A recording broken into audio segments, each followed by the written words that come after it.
keep it real. Yeah, how I live. I might speak that slang, but got that word in. Yo, I can still pull up where I served in. They watching my moves, they observing. Steam my brother, it's whatever for you. I'ma serve. What you mean? I might speak that slang, but got that word in. Yo, I can still pull up where I served in. They watching my moves, they observing. Steam my brother, it's whatever for you. I'ma serve. I'm standing right here, you can crucify me. I'll forever be a voice for the voiceless. Hang with the Lord, you can get on. Ask some of my haters who they put on. Do this for the Lord, we don't put on. And we lay down the blueprint, and we following the red blank. Put a blue letter, re-reference. No blood or Crips, y'all brothers repent. You know the vibes when we bump shows. No, we going up, but don't speak on. Know what I'm on in real time. And we too lit for lies. The box they living lies. Don't need your criticize. Never met him one time, but my name in his mind. Why most I gotta remind to stop the COVID, they wild. I might speak that slang, but got that word in. Yo, I can still pull up where I served in. They watching my moves, they observe. Steam my brother, it's whatever for you. I'ma serve. I might speak that slang, but got that word in. Yo, I can still pull up where I served in. They watching my moves, they observe. Steam my brother, it's whatever for you. I'ma serve. Yo.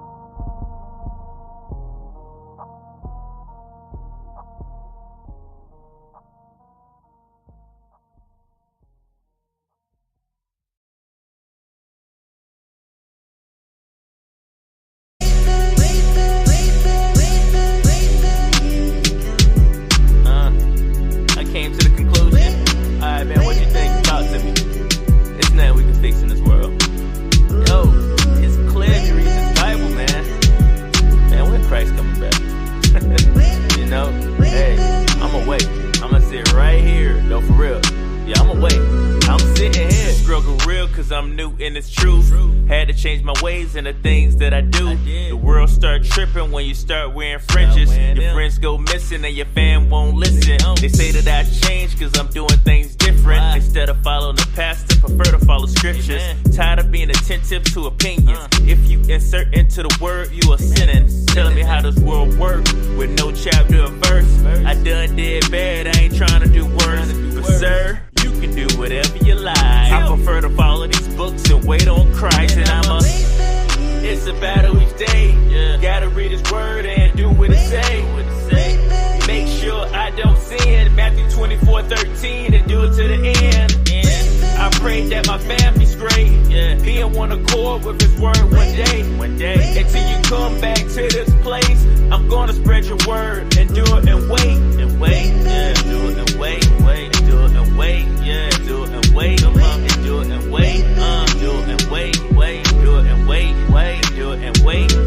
Do it and wait, yeah. And I ain't doing things my way. I'ma wait like a line on Black Friday, or like a cashier when it's closing time, or like the last day in the voting line. Technology's so advanced, but we so behind. Closed off the people with an open mind. I can read red letter and they say I'm lying. I know it's bad, but at times I get tired of trying. I be trying to force them to see. In reality, just the past year, they was me. But the best way to help them understand it, seeing my actions, following these commandments. It's a battle each day. Gotta read his word and do what it say. Make sure I don't sin. Matthew 24:13 and do it to the end. I pray that my family's great. Be in one accord with his word one day. Until you come back to this place, I'm gonna spread your word and do it and wait. Yeah, do it and wait. Do it and wait. Yeah, do it and wait. Come on, and do it and wait. Do it and wait. Do it and wait. Do it and wait. Do it and wait.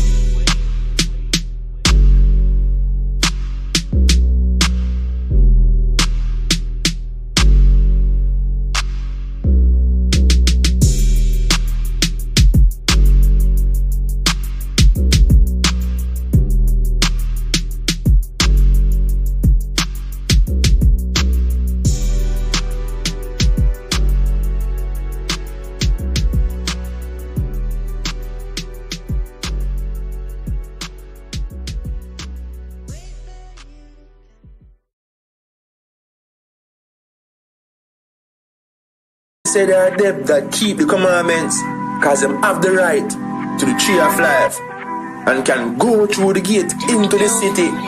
Cause without, them a dog. Thy kingdom come is told men, so obey the Mosaic, nigga, that's crazy.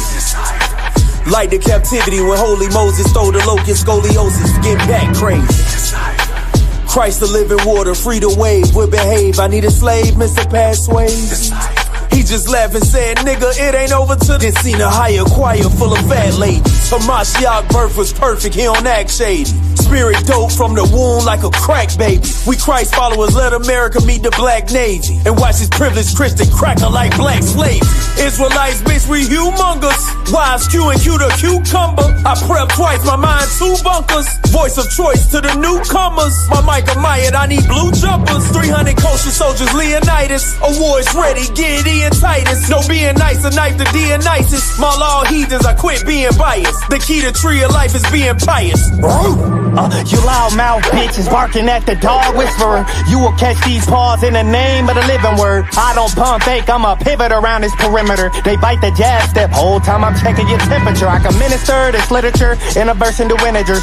All the babes in the truth weaned off the milk, it'll quench your thirst. We are holy people, that's set apart like a room full of introverts.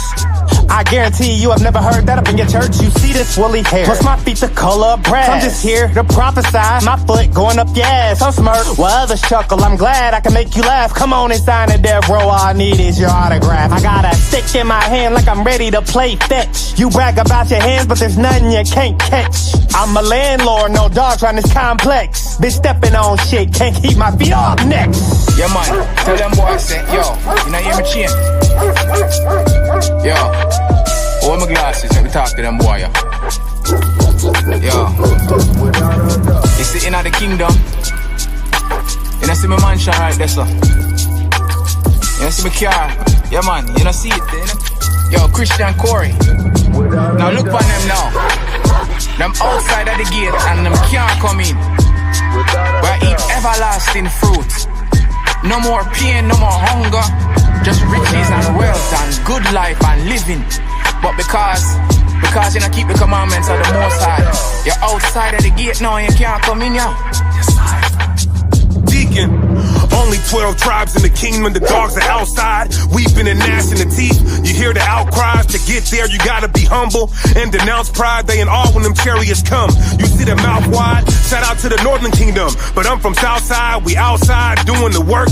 You on the couch fried, the greasiest. The flow was easiest, swatting house flies. The big shark that outgrew his tank, you niggas drought size. Edomites faking the truth, but they about lies. Niggas don't pop it, they gossiping like some housewives. They call it Sakari for a reason. We throwing out knives, y'all lukewarm newborns. I like devout guys, you think you confident in the spirit until the doubt rise. Family of the word, you won't hear it until the drought dies. I was in the streets like a Muslim, handing out pies. The big cat comes in the room and watch the mouse hide. Hey, Deacon, use your inside voice. You ain't outside. Out lies the white man by the gate and he listening. Stop your voice of many waters, go switch to your pitches thin. You embarrassing our fathers, be proper when you sit with men. And cross your legs, straighten up your posture and lift your chin. Be master's pattern model when the Oscar shit bitch pretend. Man, why the hell I'm pushing Stockholm? Now that Abraham Stockholm, Jerome. I'm by Yahweh, fuck a goof too. Yahweh shy, pluck a tooth loose. He that lead of luck a new sloop. Syro-Phoenician, fuck us deuce deuce. Carbon fifth, chuck a few loose. Duck, yep, a goose loose. Brain splatter, call a couscous. Then dance on it, bust a duke deuce. Recruiting fruit, yep, a poop coop. Body of Christ, looking Bruce. Big dog, knuckle. Cop pulling into they click and load them. No swift as eagles aboard the seat out her nigga scrotum. Put the stick in the V flying into they Jimmy Croton. Robbing Jews and Jews of Judas. Can't send a chicken on them, but with Christ bird's eye view. Precision vision showed them fire bombing shit out the sky. Doubt them, we semicolon. I hawk them down, walk them down, convict the sentence on them. Then take them through it, make them do it, pigeonhole them. We did them foul, but fair. We read the holy prophets in context and we parroted verbatim. Esau's church that's out here wicked it. Culture vultures. Christian. So here one now. Arm to them boy, man. They not even know if them serve God the right way. Live a righteous and positive life. There are bare things the most I have for them. Yo, a long time I watching a Corey. A bare things you go on with the most I respect, you know. A man of intelligence and excellence, you know. One man who read the Bible and live it. And instead of just talk the talk, yeah, walk the walk, Corey. The cipher.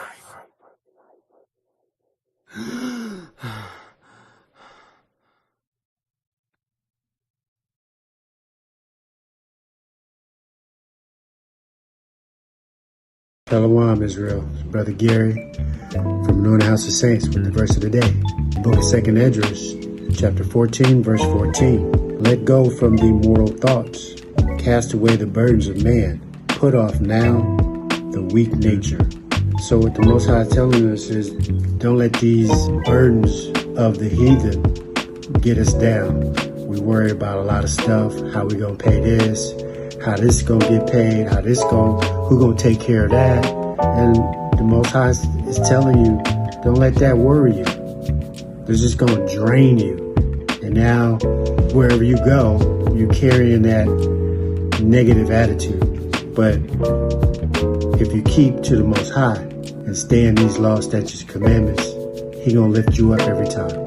This is your brother Gary. Shalom, Israel. AHOS. Shalom, Israel.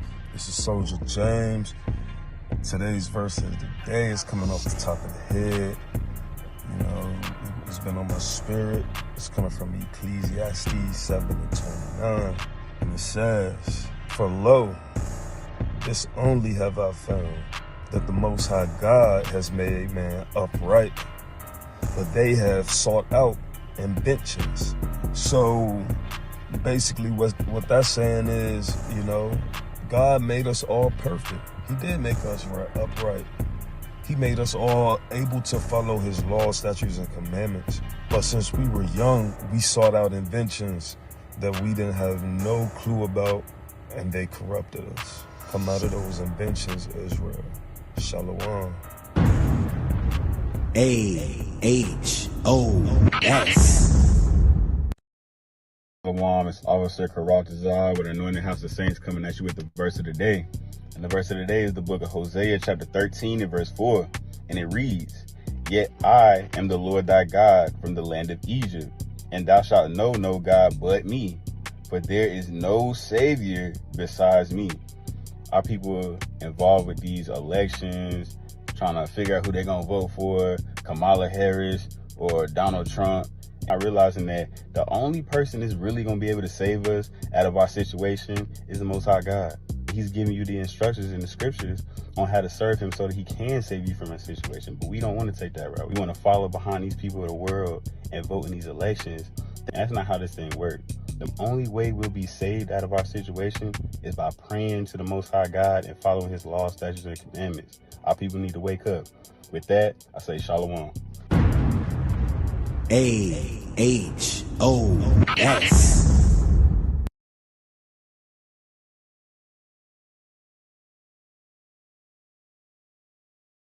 Brother, Jonathan got bars, man. He got bars. But he always making slow music, man. Wanna pray to his music and meditate. He can't get hype, man. Sometimes I wanna get hype for the Lord. Come on, man. Blood on the post, blood on the blood on the post, blood on the post, blood on the post, blood on the blood on the post, blood on the post, blood on the post, blood on the blood on the post, blood on the post, blood on the post, blood on the blood on the post, blood on the post, blood on the blood on the post, blood on the post, blood on the post, blood on the blood on the post, blood on the post, blood on the post, blood on the blood on the post, blood on the post, blood on the post. Blood on the blood on the post, blood on the post, keeping them close. Man, we got fringes and seats on the clothes. Me and my brothers ain't sleeping, we reading the secrets. The deepest you've been is the ocean. Now we've been swimming in waters that's deeper than rivers to Jordan. We creeping up on them. It's the 14th of the month. Bone Thugs one day late for the show. Oh, ain't never been out ever since Redderman, Pen Pals. You too late, you let them in now. We like veterans, niggas, that's power. These secrets only come through steady, no regrets. We walk through water like Jesus. We raising the dead, you see this. Look at this evening pole. Blood on the post. Blood on the post, blood on the post, blood on the post. Blood on the post, blood on the post, blood on the post. Blood on the post, blood on the post, blood on the post. Blood on the post. Blood on the post. Blood on the post. Blood on the post, blood on the post, blood on the post. Blood on the post, blood on the post, blood on the post. Blood on the post, blood on the post, blood on the post. Blood on the post. We hold in post, chopping up doctors, they ain't coming close. They had up 3 strikes like I'm Warner Franco. We're Rochelle toast. Wisdom is better than silver and gold. This water is knocking down wicked Pharaoh. Can't swim through the sea, made it was too slow. Pharaoh was sober-minded, think he can and go. Escape on a starry night, Victor Van Gogh. Living good unchained like Quincy Django. Strippers down in the hood, now they wanna tango. Death angels coming close, so watch your back, bro. Watch your back, bro. We gonna that lamb, we gon' eat that. That better bitter herb, we gon' eat that. Doing this till you how I come and see that. We that. Oh. Blood on the post. Blood on the post, blood on the post, blood on the post. Blood on the post, blood on the post, blood on the post. Blood on the post, blood on the post, blood on the post. Blood on the post, blood on the post. Blood on the post, blood on the post, blood on the post, blood on the post. Blood on the post, blood on the post, blood on the post. Blood on the post, blood on the post, blood on the post. Blood on the post. The Pesach and Nissan. We found faith in Misraim. We got to be strong. Walking through water, pray we don't sink. Strapped up, boots tight. Walking up right, boy, we don't lean. Walking up right, boy, we don't lean. Walking up right, boy, we don't lean. Walking up right, boy, we don't lean. Walking up right, boy, we don't lean. Walking up right, we see that. Blood on the post. Blood on the post, blood on the post, blood on the post. Blood on the post, blood on the post, blood on the post. Blood on the post, blood on the post, blood on the post. Blood on the post. Blood on the post. Blood on the post, blood on the post, blood on the post. Blood on the post, blood on the post, blood on the post.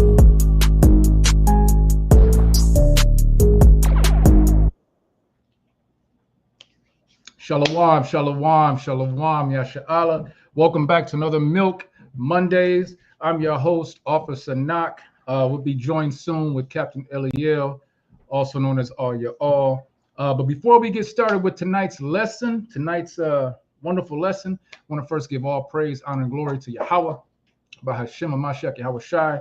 We want to thank everyone, as always, for participating, coming to class, participating in class.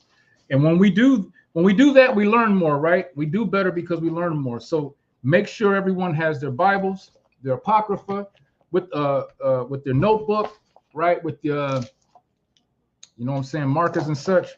So you can go ahead and write information down, precepts, even breakdowns that I'm sure Captain is going to be bringing out tonight for the lesson. Tonight's lesson is titled, "Why is there no difference between the Jew and the Greek in the New Testament?"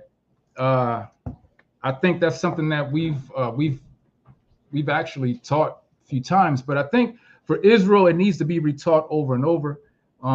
This helps us, this builds us up, it builds our knowledge and our surety in the Most High. So that's what we're going to go over tonight. Before we get started again, before Captain gets here, I'm going to go ahead and go over a few announcements here real quick. First things first, any brothers that are wanting to build their brick and put their and do the work with Anointed House of Saints, you can do so by just sending us an email at anointedhos@gmail.com. That's anointedhos@gmail.com. Also, upcoming events, upcoming feasts. We know that we have a few things coming around the corner. Matter of fact, let me go ahead and find. I always have problems finding this. I thought we had a. Yep, we got it right here. Pull this calendar up real quick. Feast day. In New Moon calendar, this is a somewhat, I guess, pre-copy. I can say it like that, right? As you see on the calendar, we have feast days, we have new moons, we have our new moon coming up. Excuse me, Salakia. We have our Feast of Tabernacles coming up on October 16th through the 20th. But we will be gathering as a congregation on October 17th. This will be taking place in Greensboro, North Carolina. I hope everyone is getting prepared. I mean, getting your tent together, getting, everything you need to have, because we're going to be out in the wilderness. We're going to be out in the elements. I do know that around this time of year, right, It gets a little cold, you know, in the evening. So, you know, make sure you got everything you're supposed to have, you know, the bug repellent, whatever things that go on with camping and being out, you know, those kind of camping things, camping supplies. You're going to need to have those. Make sure you get those going on and get them together because Tabernacles is right around the corner, right? We also have the Day of Atonement. That will be October 11th. We will be having classes and teachings on the Day of Atonement pretty much all throughout the day, from the East Coast, from the Southeast, from the Midwest, and to the West Coast. You're going to see us brothers on there. So you're going to have plenty of information, plenty of time to be able to be a part of the atonement with the captains and the officers and the soldiers bringing out lessons on that day. All praises, all praises. Looks like Captain has come in. I'm not going to do a shout out this time because we're going to go ahead and get class going. But let's see. Let me pull him up real quick. Oh, Cap, you there? I don't think he's there yet.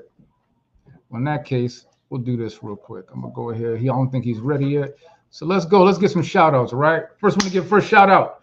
Big shout out to Sister Joan Gilchrist. Shalom to you, sis. Shalom. Shalom to Sister Malka Yapa. Shalom, sis. Shalom to the mighty soldier Nadia. Shalom to that mighty first officer Kadar Aharon. Shalom to the mighty officer in Naptown, my man Kasadia, Officer Kasadia. Shalom to you, brother.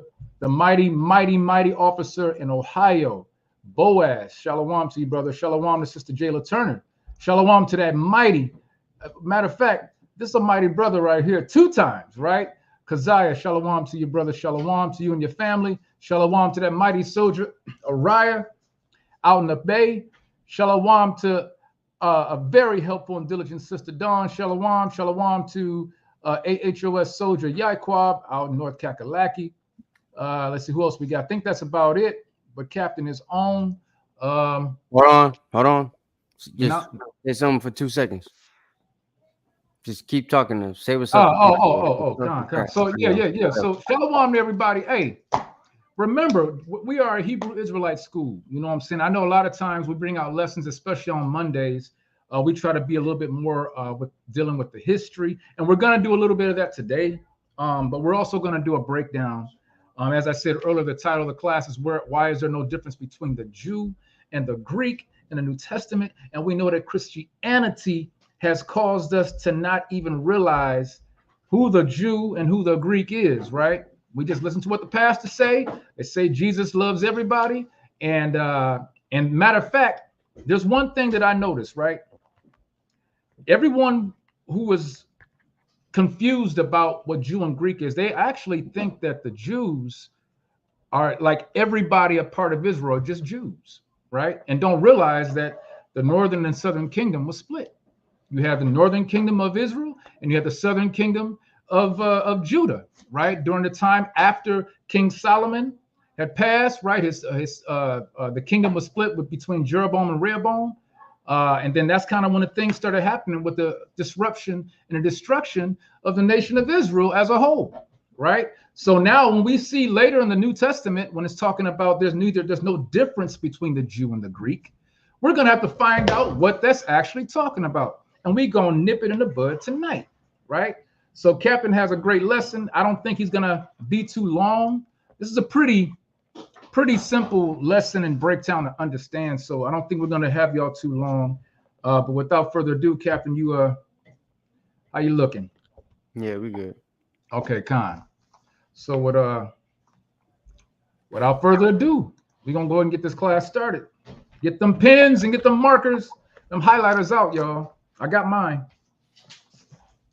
All right, y'all. Shalom. Shalom. Yeah, like the brother said, we got a little class today. We're gonna be getting into the difference between Jew and Greek, right? Of course, like you said, once again, we want to give all praise, honor, and glory to the Most High Yahweh by Hashem HaMashiach Yahweh Shai. That's right. All right. So the way we're gonna do this, last couple of weeks, obviously, we've been talking about the Greek history of the Israelites, right? A lot of our people in this community don't seem to know a lot about this history. A lot of things get taught incorrectly, like For example, Koine Greek, right? People teach Koine Greek is a language that the Israelites got through captivity, right? That's not true. Latin is the language we got through captivity. Koine Greek is a language we got by just going back and forth with Javan, right? As we're gonna read about in Joshua. It's a language that we created to be able to communicate with them through our trade, right? It was something separate than what uh Ishmael was speaking, and it's separate than what Moab was speaking, right? And it's separate than what Esau was speaking. So we had something different than what a lot of our enemies that were trading as well was speaking, right? We had Hebrew and we had Greek, and then they had their languages, right? Which we'll see in this period. This is when a lot of these other tongues start to be getting formed and all that type of stuff too. So yeah, we got Koine Greek, all that type of stuff, right? The whole culture.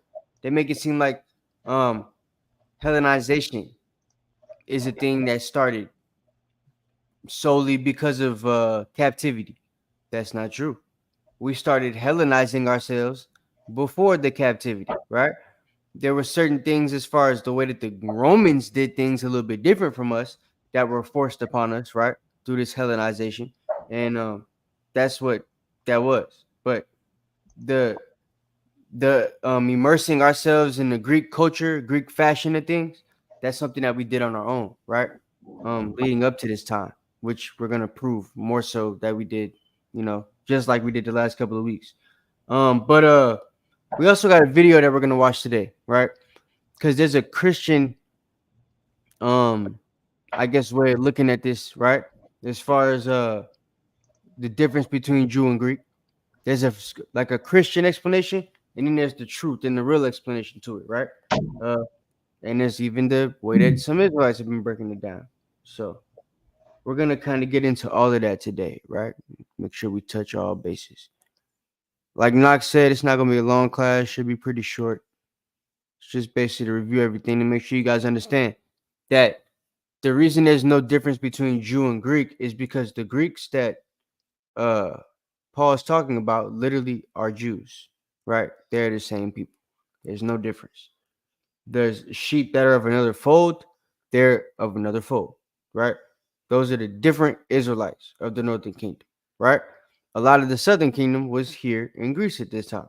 You feel what I'm saying? Because as we're gonna read, it wasn't just Dan, right, who was out there. And by the way, the Dan that was given the Joppa coast, they technically would be your southern Dan, right? Northern Dan are the brothers that went and left and never really came back, right? They only had their little shrine up there for the idol worship. For a couple of the Northern Kingdom kings, right? That had them put up stuff like Rehoboam, Jehu and stuff, right? So we got brothers like that from the Northern Kingdom, and then we had like the Southern Dan who got like the Joppa coast, which we're gonna talk about.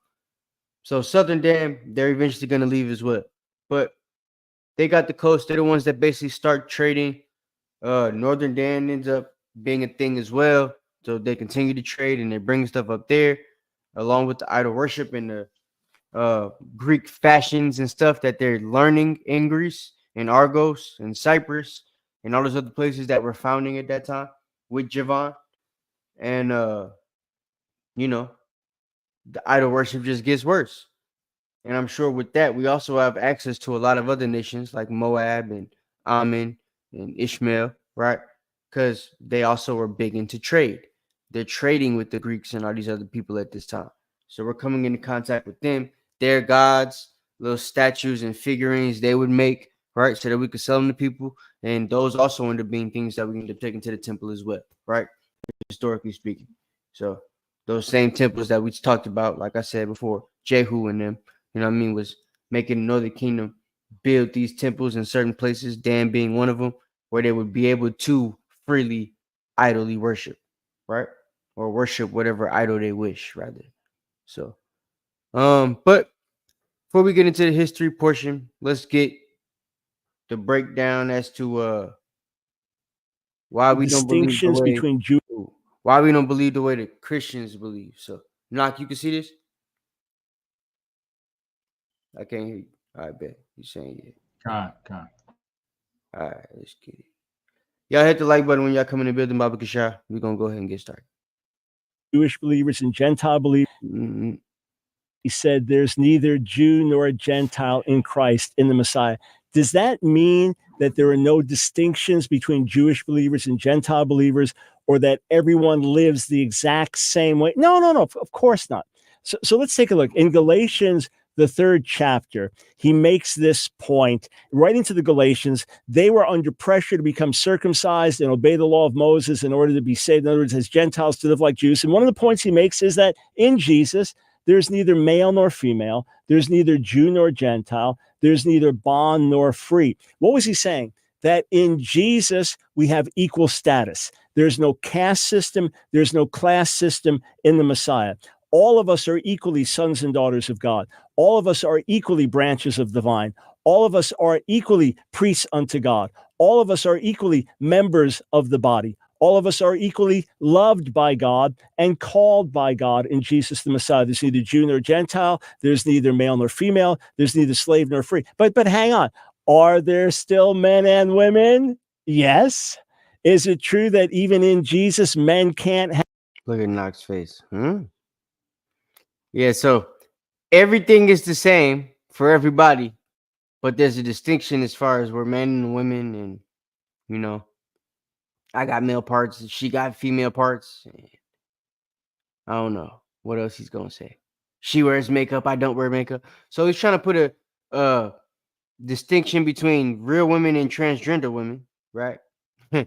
But he didn't really put a distinction between the Israelites and their blessing and the heathen, or the Gentiles or Greeks that's being spoken about in Galatians 3, or otherwise, right?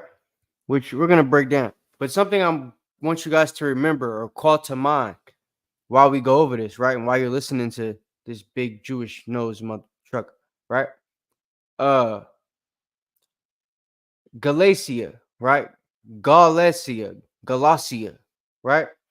I gave you guys the word Gaul last week. Told you guys that it was a word that we used, a word that was given to us. It's got an Israelite meaning to it, right? And it's where Galatia comes from, right? Galatia. So that's something I want you guys to keep in mind. Have babies, but women can? Yes. And is it true that Paul frequently writes to men and to women and tells the husbands, for example, to love their wives and the wives to submit to and honor their husbands? Of course, there's still male and female. And he wants the older men to teach the younger men and the older women to teach the younger women. That's why? Because we still have male-female distinctions. In the same way, we still have Jew-Gentile distinctions. When a Jew gets saved, he or she doesn't become a Gentile. When a Gentile gets saved, he or she doesn't become a Jew. Oh, what he's not explaining is, so now he's telling you he wants to keep the distinction between Jew and Gentile, only in the fact that when a when a Jew gets saved, they don't become a Gentile. When a Gentile gets saved, they don't become a Jew. But if that's the case, there also should be a distinction in the actual salvation, right? The salvation can't be the same if there was a promise given to the Jews and not one given to the Gentiles. But when the Gentiles die or when they get saved or however you guys are trying to say it, right? They don't become the Jews or vice versa. So how did they get attached to the blessing of the Jews if they don't become the Jews, right? That's what the whole Christian theory is, that they died, or that, the Jews killed Christ and the Christians got to kick us out the way because Christ don't love them no more because they killed Christ. And now they get to be the new Jews, right? Spiritual Jews. So that's what they teach.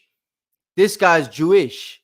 So he's trying to hold the blessing of the Jews plus be Christian, right?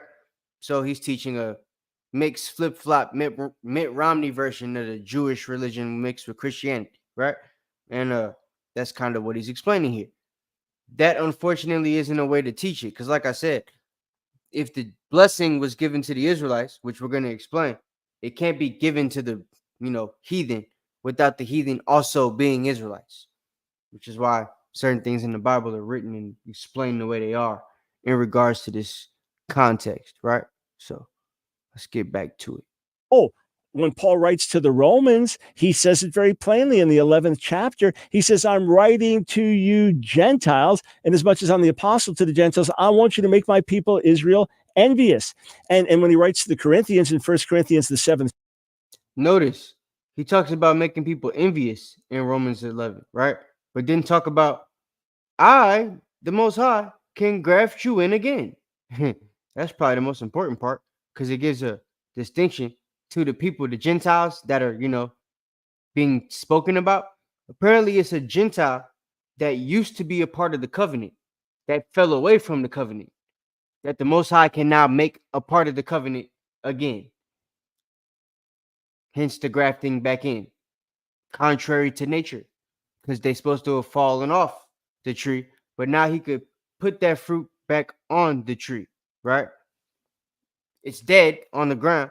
He could bring it back to life and put it back on the vine, right? However you want to look at it.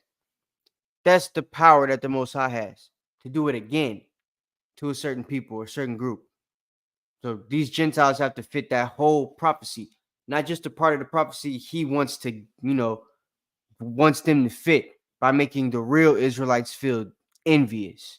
That's not the entire point of that scripture. The entire point was for them to come back, through faith and everything like that, and come back to keeping the law and the heritage that they got, and then being given an opportunity to do that, right? And keep the law that they didn't keep the first time. That's what the grafting in, that's what the purpose of it is for, right? He's making it seem as if the purpose is just to make Israel jealous. And that's what they all teach. Because if you teach it like that, then it makes sense. Oh, if it's just to make them jealous, then yeah, okay, I understand why he's including you guys in this thing now. But that's not really what it is, right? That's why they explain it like that. The chapter, he says, were you saved circumcised? Don't become uncircumcised. Were you saved uncircumcised? Don't become circumcised. That's not ultimately what matters as far as salvation. So he's saying, don't worry about keeping the law, right? The Bible wants you to be circumcised. Don't be worried about circumcised. That's not what it's talking about. And Paul, to an extent, wasn't saying that either, right? If you could get circumcised, he was telling you to get circumcised. Not necessarily at no old age right now, right? Like when you like a grown ass man and stuff. But the circumcision is a requirement, right? It was something that was supposed to make you separate or set apart from the other people. It's something that the heathen are not supposed to be able to partake in. In the kingdom, they won't be circumcised because they won't be the holy set apart people, right? So I say that to say, even his explanation as far as the circumcision, he's giving heathen access to something that was never intended for heathen to have access to. And that's what Christianity does when explaining this concept, the difference between Jew and Greek, right? Or Jew and Gentile. A lot of the times now you'll see that they're trying to just use the Jew and Gentile quotes because Jew and Greek, it's too easy for people that actually do the research to link that back to the Israelites. So when you say Jew and Gentile, it's much more confusing to people because they only link the word Gentile to heathen, not Israelites, right? So that's why he used that, neither Jew nor Gentile, as opposed to Jew nor Greek, even though certain translations will translate the Gentile as a Greek, making them the same thing. And we know that once you do the history research, which we're going to prove, the Gentile is the Greek, which is the Israelite, making them the same person, which is why there's no difference. As far as our salvation, forgiveness, redemption, relationship with God, no, there's no Jew or Gentile, male, female, slave or free. But as far as the realities of this world, there are still Jewish believers and Gentile believers who are one in slaves and frees, yes. Jesus, and we each have, and they're not all one in Jesus, right? That's not true. Have unique and distinctive calls. Let us celebrate our. That's probably the only thing he said this whole video, this 2 minutes and 40 seconds, that was true. We all have distinctive calls. That's the only thing he said the whole video that was actually a fact. Unity by acknowledging our diversity. because man's going to the Lord. Everybody called to do something different, except for keep the law. That's the one thing we're all called to do the same, right? So, that's the guy they called Dr. Michael Brown. As you see, not much of a doctor, but yeah, hermeneutics at its finest, exactly, right? Duck Monkey Michael Brown. So, put his PowerPoint up real quick one time. Knock, you got them precepts? Con, I got him. Can we get Genesis 12 and 3? Con. This is the scripture they use, right? Oh, did you? Okay, I was gonna post it, but you got something up on the screen. Okay. Yeah, nah. You ain't got to post this one. Con, it's the book of Genesis, chapter 12. This is for the history part. Con. The book of Genesis, chapter 12, and verse 3. And I will bless them that bless thee, and curse him that curseth thee. And in thee shall all families of the earth be blessed. So the Most High said he will bless them that bless thee, right? So all the nations that bless the Israelites are supposed to get a blessing. Google who that is. And then he will curse all the people that curse the Israelites, right? You can easily look that up, right? You got Psalms 83, you got Amos 1. It basically, just between them two chapters, you got all the powers of the earth right there. Yeah. All their vassals and all the smaller nations are included that they control within their power. So if they had something to do with our enslavement or torture or misfortune, then that means the other people did as well, right? That's just how that works. So with that, you could come to the conclusion through all these different scriptures in Isaiah, Jeremiah, Habakkuk, right? Psalm 83, Amos 1, like the list goes on and on. Joel, that all the nations had something to do with, the downfall of the Israelites, right? Therefore, they would all be considered people that cursed us. That would mean they don't deserve a blessing, according to Genesis chapter 12, verse 3, right? So he said he will bless them that bless thee, curse them that curse thee, and through thee all the nations of the earth shall be blessed. They will still get a blessing by being able to serve the Israelites in the kingdom, as opposed to being wiped out for being heathen that the Most High doesn't need, right? That is a blessing. You still get to live, right? As a captive to the Israelites, right. A cleaver, a slave, a peasant, whatever you want to call them. That's what they are, right? But the Bible said that's what they were intended for, right? They were made for our sakes. They're just in a, flip-flop position right now because we went off. So now everybody thinks that, they've got a power that they're not supposed to have. Women are overpowered in this captivity. The heathen got power they're not supposed to have in this captivity. Everything's turned upside down, right? That's how this works. So Genesis 12 and 3, we see which part of that came true.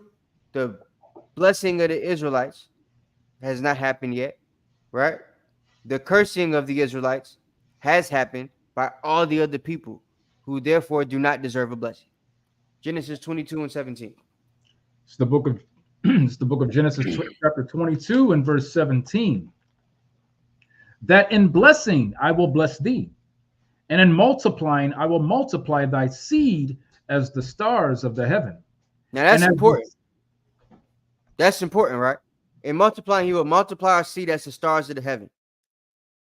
There's a scripture that you guys should have come to mind that a lot of people read, a lot of the milk camps that don't do nothing but go over milk all day long, right? They teach milk on the street. They don't do nothing but milk.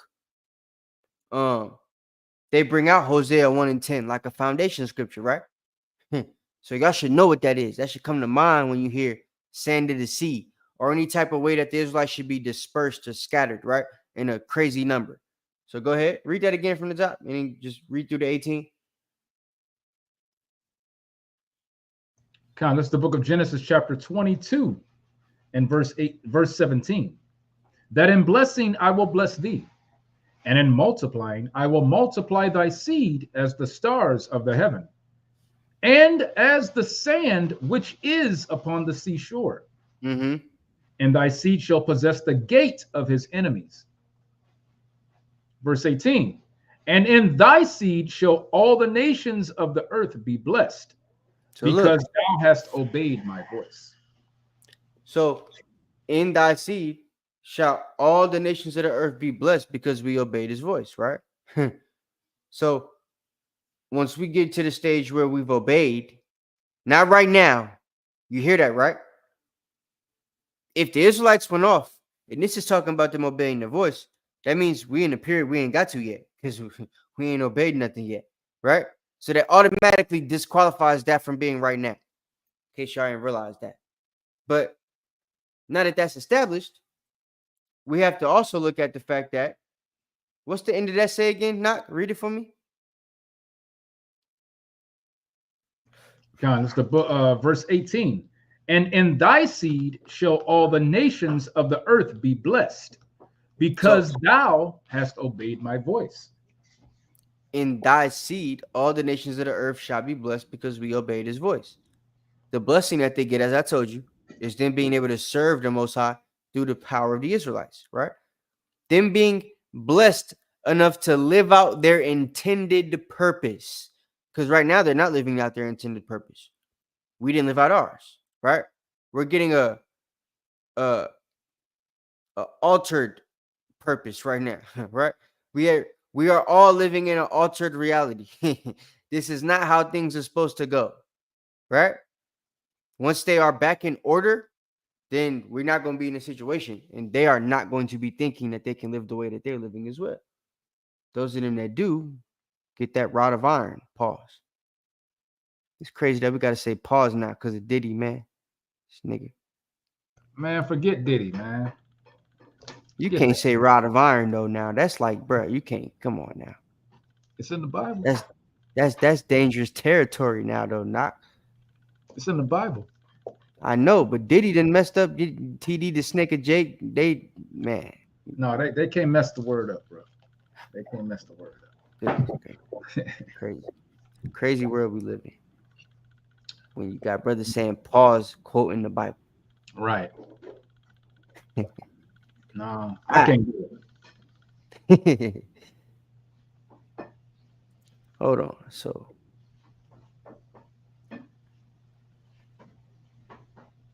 well, no, we don't need to hear Mike no more.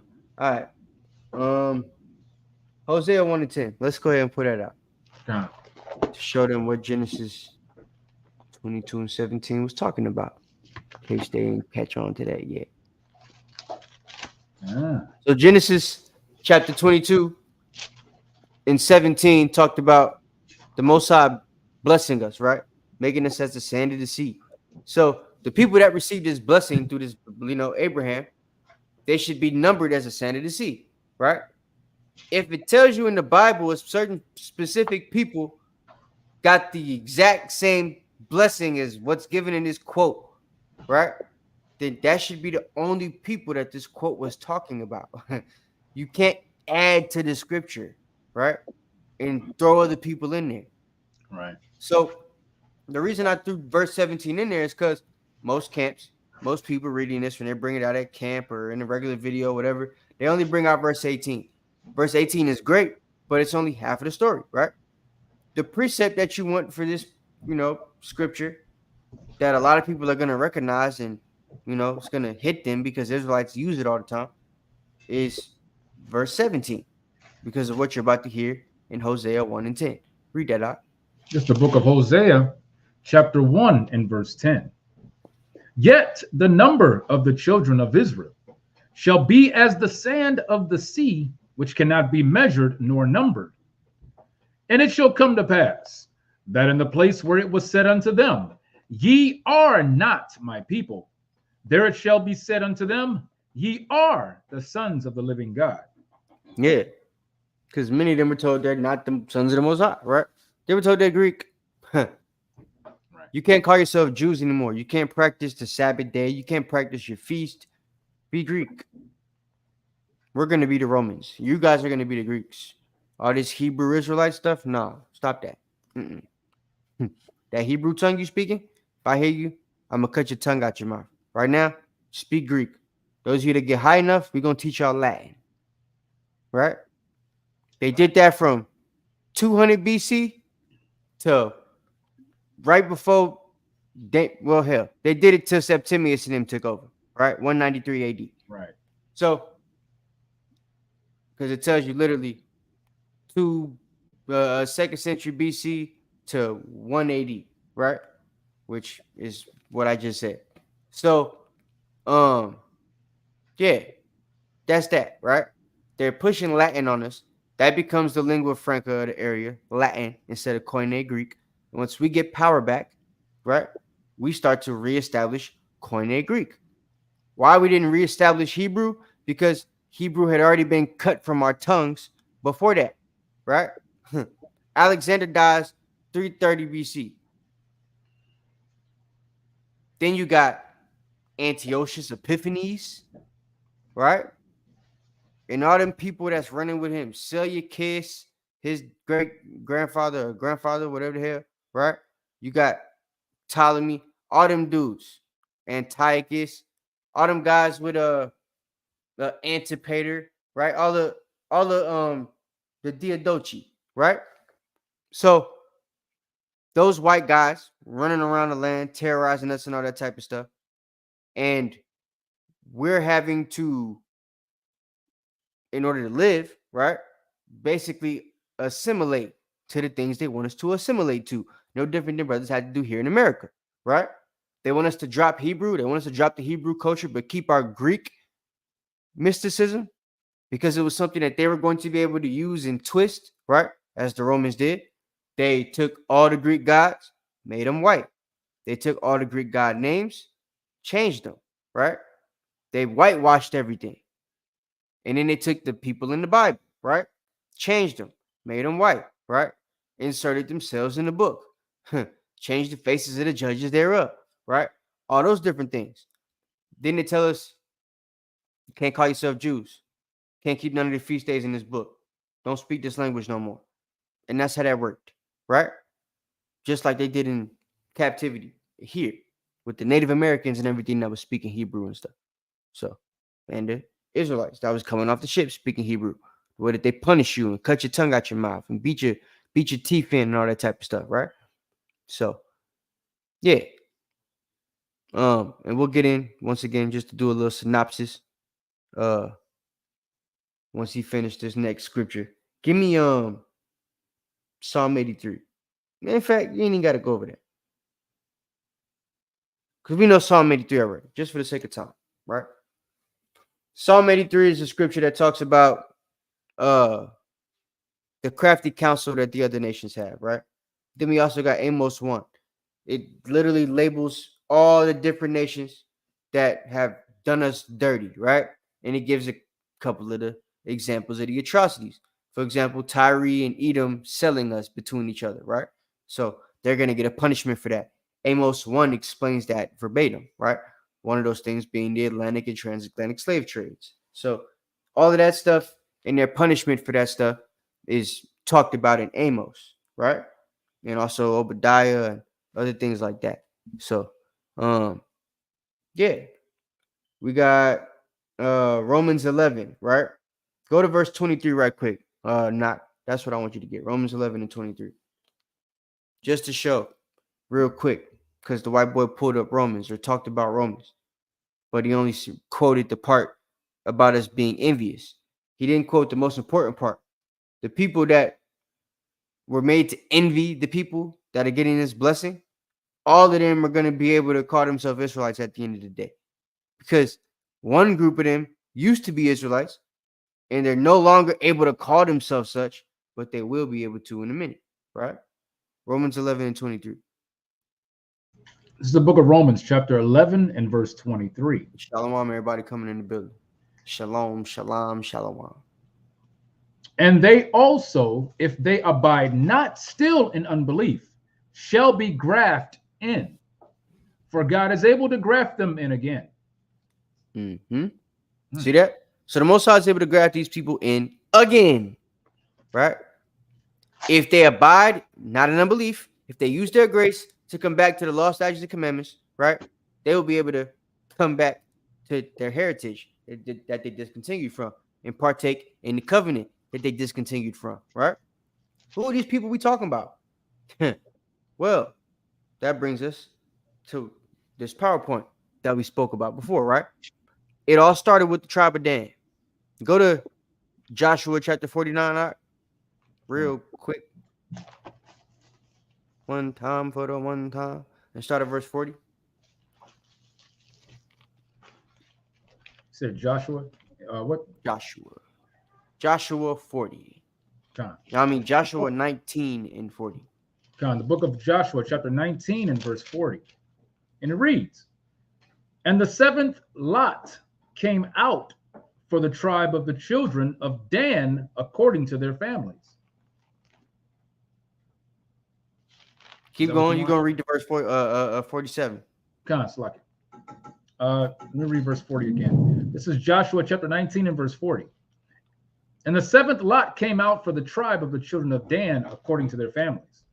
And the coast of their inheritance was Zorah, and Eshtaol, and Ir-shemesh, and Shalaban, and Ajalon, and Jethlah, and Elan, and Thimnathah, and Ekron, and Eltekeh, and Gibbethon, and Baalath, and Jehud, and Bana Barak, and Gath Ramin, and Me Jarkan, and Rakan, with the border before Japho, and the coast, and the border before Japho. Okay. With the border before Japho. Go ahead. Verse 47. And the coast of the children of Dan went out too little for them. Therefore the children of Dan went up to fight against Lashem, and took it, and smote it with the edge of the sword, and possessed it, and dwelt therein, and called Lashem Dan. So we got northern Dan, that's Lashem. So we got northern Dan, that's Lashem. And we got southern Dan, which is Joppa, right? And all them other places that he spoke about. So Joppa, the most important place that we're going to talk about today for this lesson, because it's exactly where they were coming from, right? To go to Japhet's land, right? The Isles of the Gentiles. So when you look at the map, let me see if I can pull one up for y'all real quick.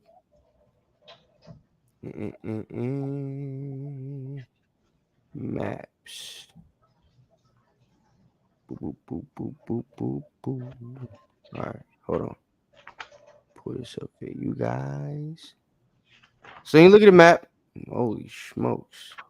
That's what I was trying to do. When you look at the map, Hoboken. That's funny. When you look at the map of the Joppa coast,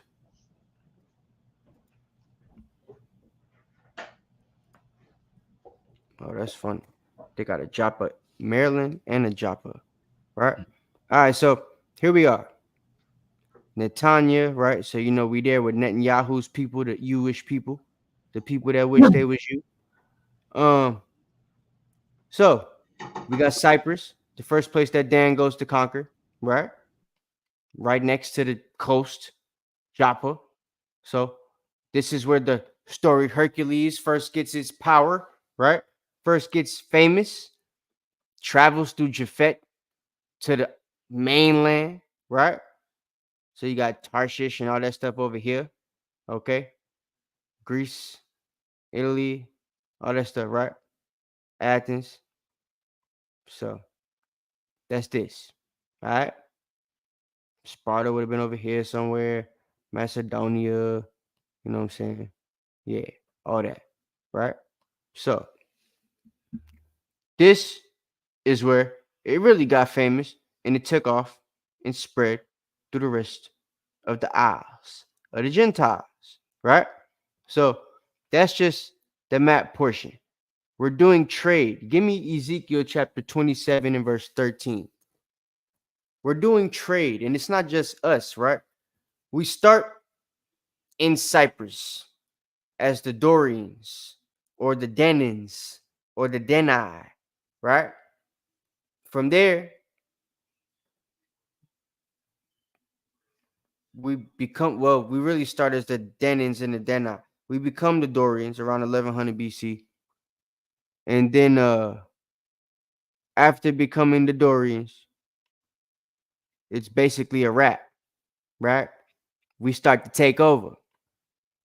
Dan gets mad. just like they did with Lashem, they like, yo, this too small for us. This whole living with y'all thing, this ain't gonna work. We need to conquer these people. And that's what they did. They took Japhet over. Japhet at that time was known as the Mycenaeans, Minoans, and Javan, right? They actually went by Javan at that time as well. And we took all three of those groups down. That's the Dorians, right? So Dan gets there and establishes themselves in Cyprus around 1500, 1485, something like that, right? They begun their Greek pantheon of gods through Cyprus. Later on, after the Dorian invasion, right, of 1100 BC, we get another group that pulls up on the scene. They are called Milesians, right?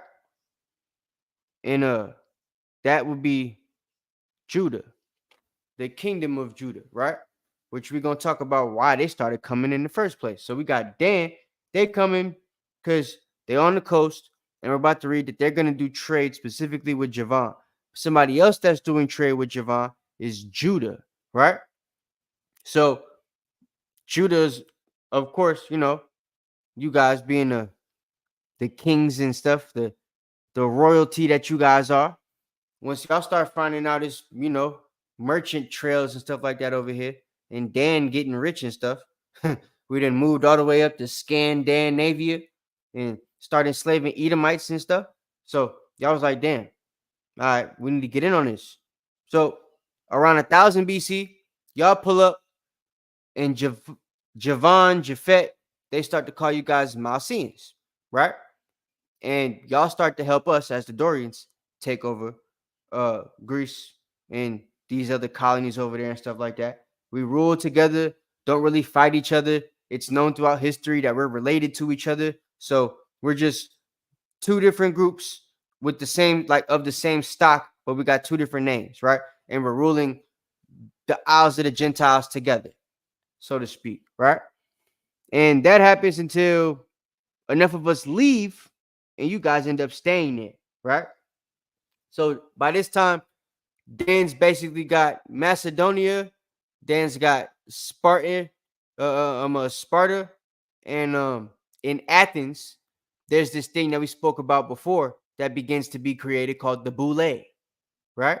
500 Israelites from all of the different colonies that the Milesians and the Dorians have created under their different names once they spread out and stuff like that, right? So you get some brothers from Lacedaemon, you got some brothers from Sparta, right? You got some brothers from Athens, you got some brothers from Macedon, you got some brothers from Argos, you got some brothers from Galatia, you got all these different places, right, where brothers is coming from.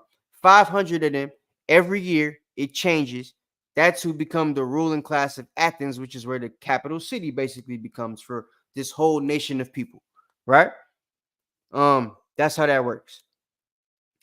Esau, as we talked about before, right? Last week before that, yeah, they pull up as the Slavs, right? So they start to move in. A lot of them populate Macedon. This is how Philip and them begin to take over, right? We proved that, guys, to you in our Slav lesson last week. So if y'all missed that, y'all could go back and see that. We did that on purpose to tie all this together for you. So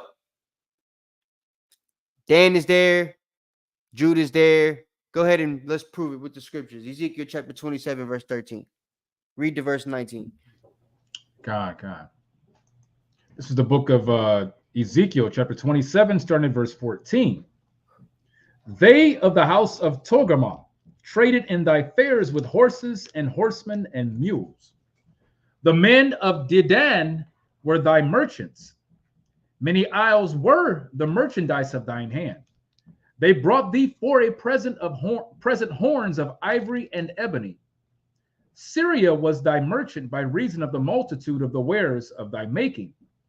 They occupied in thy fairs with emeralds, purple, embroidered work, and fine linen, and coral, and agate. Judah and the land of Israel, they were thy merchants. See that? Judah and the land of Israel, they were thy merchants. So it's going down the list telling you the merchants of Solomon, right? The merchants of the king of Israel. The merchants that helped through David's time and through Solomon's time. And, probably through Saul too. I wouldn't be surprised. So, and I'm sure through some of these other kings that we had after Solomon, once the split happened, we're still getting merchants to work for us, right? From these kingdoms that are loyal to us at this time. Of course, some of them rebelled, but the ones that didn't rebel, all these different things at this time, right? Different time periods. These are the nations that are bringing us stuff from their part of the world, right? And you look at these nations, this is typically what you're going to get. And it's naming the nation and the item they would typically bring you, right? So now it's mentioning us as our own merchants. Because we start going back and forth. We're not just going to let all the heathen get in on all the fun. Merchants make money, right? America owes China debt, trillions of dollars, right?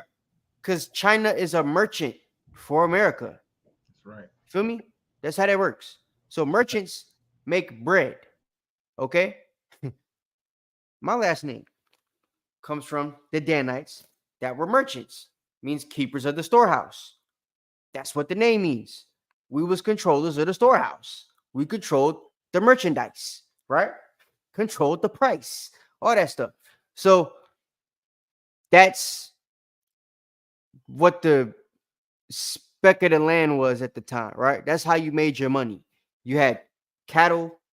The Bible tells you the northern kingdom was rich, specifically Dan, Gad, Reuben, and half the tribe of Manasseh, right? Why? Because they had a lot of land and they had a lot of livestock.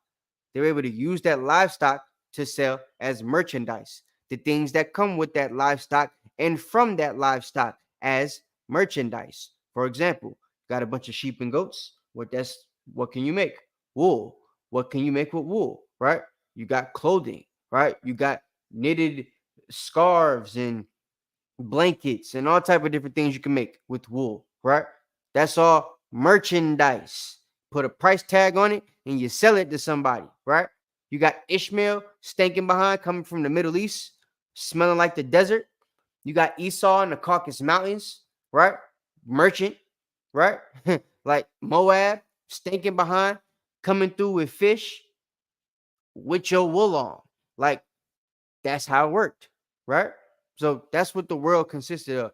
We got a piece of that pie, and that's how it made a lot of us very rich during that time period, to be able to conquer places, right?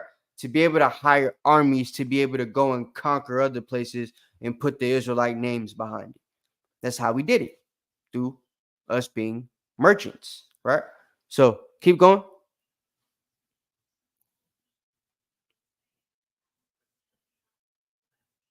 You're on mute. We can't hear you.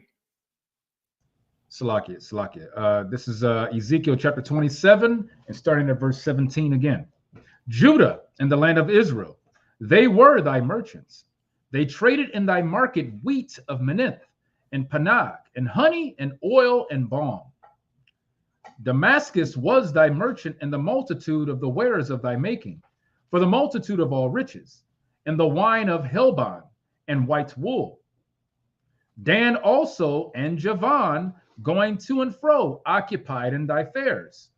Bright iron, cassia, and calamus were in thy market. Dedan was thy merchant in precious clothes for chariots. Arabia and all the princes of Kedar, they occupied with thee in lambs and rams and goats. In these were they thy merchants. The merchants of Sheba and Ra'amah, they were thy merchants. They occupied in thy fairs with chief of all spices and with all precious stones and gold. Haran and Canaan and Eden, the merchants of Sheba, Ashur and Shelmad were thy merchants. These were thy merchants in all sorts of things, and blue clothes, embroidered work, and chests of rich apparel, bound with cords, made of cedar, among thy merchandise. The ships of Tarshish did sing of thee in thy market, and thou wast replenished, and made very glorious in the midst of the seas. All right. Thy rowers have brought we got the ships of Tarshish. We got rowers. What verse you on right now? Verse 26. All right, yeah, that's it. You good. Okay. So you see, Dan done got involved in it, right? Judah's involved in it. Dan's going back and forth with Javan, and it go on and on. telling you about the different ways we traded, right? Rowers, which we know become the Rus, that's more Dan and Judah together going up there to Germany and Scandinavia and Russia and Poland, Bulgaria, Hungary, all them places, right? The Primitive dynasty that we spoke about before. So those are all ways that we did it. We got the money to fund those campaigns through us being merchants, right? So we made partnerships with people. Other people don't have languages. They not all speaking Hebrew like we were, right? That's the holy tongue. So it was set apart for the holy people. Yeah, they all got out the flood speaking it, but they didn't keep their languages, right? After, once the Most High splits everybody up after the flood, you know what I'm saying? Takes down the Tower of Babel, it's a wrap. So these are things that we have to understand as far as the language is concerned. That's the reason we didn't keep Hebrew. The Most High had to speak to us with stammering lips in another tongue because we were going to be using other tongues to speak to these other nations that we were going to be dealing with from damn near the beginning, right? Right after we got Hebrew. So Dan is creating languages like Greek, the Koine Greek, and that becomes Gaelic. Once we get up to Germany, Ireland, Scotland, Wales, Scandinavia, all them type of places, right? We're speaking with you guys. We start to change our names, they start to call us Danes and Jutes and Gauls and Franks, right? Saxons, all these different things. So that's that, right? Let me see what else I want to get right quick. You got anything not before we move on? Can't hear you if you're talking. No, you back on mute. Loud, Cap. All right, cool. Because I ain't paying attention to the stream. I can't see it. All right, let's get first Maccabees then. Let's talk about Alexander. So we see that Israel, right, is here. Northern Kingdom, Dan, right, Dorians. And of course, it's not just Dan up there. You got some of Simeon with them, according to Josephus. You got a little bit of Naphtali's over there. So it's some people with Dan too, right? It ain't just them by themselves. But all of Dan is gone because we see by the time the Assyrian captivity comes, Dan is not there, right? Dan heard they was coming through the grapevine. They got merchants all around the world. They got people traveling because they're running all of the merchant ship around the world, right? The whole slave trade that happened with Esau, the Slavic slave trade, that was instituted by Danites, the Danes, right? The Northmen. We saw them videos last week or 2 weeks ago, whenever it was, when we spoke about the Primitive dynasty and all the people that was enslaving the Slavs, right? We see that the Slavic slave trade started with the Norsemen, right, of Scandinavia. We were enslaving them so much, throwing them in the slave trade, sending so many of them over to the Middle East with Ishmael, and out there further to Asia with Moab and Ammon in them, right, that they start moving further inland to where we was at, not knowing it was going to run into our brothers out there who had now become the Byzantine Empire, right? This is once Rome is reestablished, right? Persinius Niger, Septimius Severus, 193 AD. After Alexander, that dude we just read, and his people die out, right? You got the Maccabees, the Maccabean revolt, okay? Hasmonean dynasty is now ruling. That's them, right? Them Haitian brothers and stuff.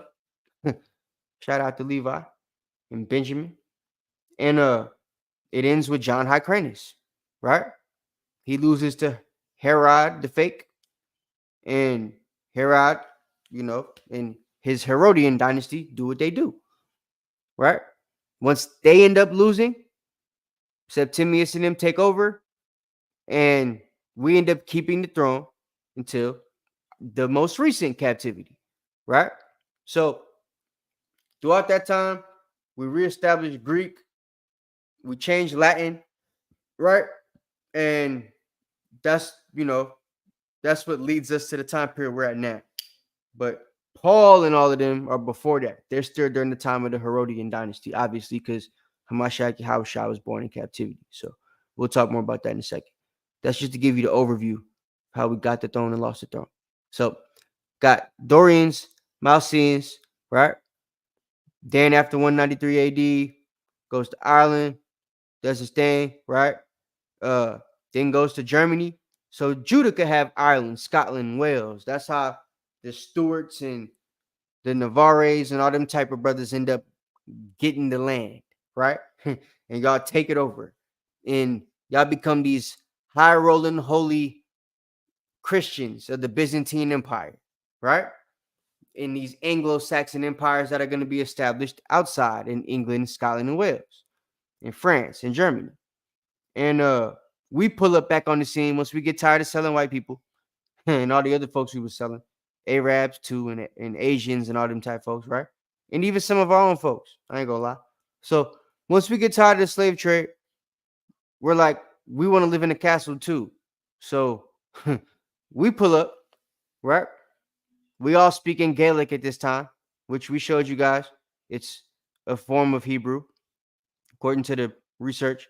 The origin of Gaelic, Irish, Scottish Gaelic, and Manx were originally the same language, which we know is Hebrew, but diverged into Gaelic, and then Gaelic was lost and then became this other language. There is much evidence to suggest that Gaelic and Hebrew are similar, and no people in Germany, Ireland, Scotland, and Wales speak that language today, which would be the so-called white people, proving that they didn't make any of those languages and they're not the people that spoke them. Because if they were, they still have access to it. Just like the people in Italy still have access to Latin because they are the people that created it, right? So the Gaelic, being a Celtic language, also proves we were a part of the Celtic people, which we proved during that Slavic video as well, because there's only one tribe of the Celts that was different than the others, and we called them a tribe to themselves, the Valenti, which also sounds Italian, right? Because they're the first ones to start speaking Latin. But class for another time, or go back and watch that class. So, and that's who Alexander and the Macedonians and Philip and all them people come from, the Valenti folks. So, it shares similarities that other Indo-European languages don't share, right? As far as the Gaelic and the Hebrew and the other languages that people like the Valenti, for example, would have been speaking. So, got Dan as the Vikings. We went over Dubgal and Fingal and all that type of stuff. So, once the Hasmonean dynasty is done, we take back over. We're back in control now at this point, right? So we have reign and free will to go into idol worship, right? We got like Jerome and all them brothers. In about 300, they're making the Septuagint for us, right? So he's making that for us and everything around that time. Septuagint, he's giving it to us in Koine Greek. Yeah, around this time right here, right? So the rise of Christianity in the Greek culture says, we knew we were deep into paganism and started to have discussions on what the empire should be believing in due to our old Greek wisdom and our knowledge of Christ being a thing now in our society. Because Christ has come on the scene. Paul has gone through all of our colonies and sent his letters out. We got the letters in all the churches. The 7 churches are still a thing at this time, right? We still got the holy monarchs and all of them, right? And all their titles are being passed down to other brothers that were taught by people that were taught by them. So all of those traditions are still being passed down, right? But it's being mixed in with Greek wisdom because we were the Greeks, people that were given the wisdom, right? So we ain't leaving our old stuff behind. We thinking hold fast to what we have. Brothers ain't remember Christ was talking about the Bible, the law, and that stuff we made up before we got back to that. But, you know, niggas gonna be niggas. So we try to incorporate a little bit of that. And we spoke about when we went over this lesson last week or 2 weeks ago that this particular part, there were actual brothers and sisters that fought in society over this, right? Which led to these councils being had, right? The biggest ones being like Nicaea and Trent and all of them, right? But there were smaller councils every year amongst themselves, right? With these brothers like the Boule, for example. And they would talk about whether they need to incorporate this Greek wisdom and this paganism with the things that we just learned from Hamashiach, Yahushua, the apostles, and Paul in them, or do we just keep what Hamashiach, Yahushua was telling us to keep and leave all this other stuff alone? And it became a split until Constantine, that hard-headed, rebellious brother, decides to, let's just mix everything and y'all can figure it out later, right? And that's what he's known in history for, mixing certain things and making us have to figure it out later. So we knew, like we said, yeah, from 200 to 325, there's proof that bishops amongst the churches in Roman Greek Empire, which is the Greco-Roman Empire, which is our empire, began to have councils to discuss doctrine and the incorporation of our Greek tales to keep in our subjects, or to keep our subjects in tune with us. There's something else you have to keep in mind. We had Javan, right? And other Edomites that were used to our Greek wisdom. The Edomites, hell, they took all of our pantheon of gods that we created with Javan after us, that they created basically after us through that word I taught you guys, apotheis or apotheism, right?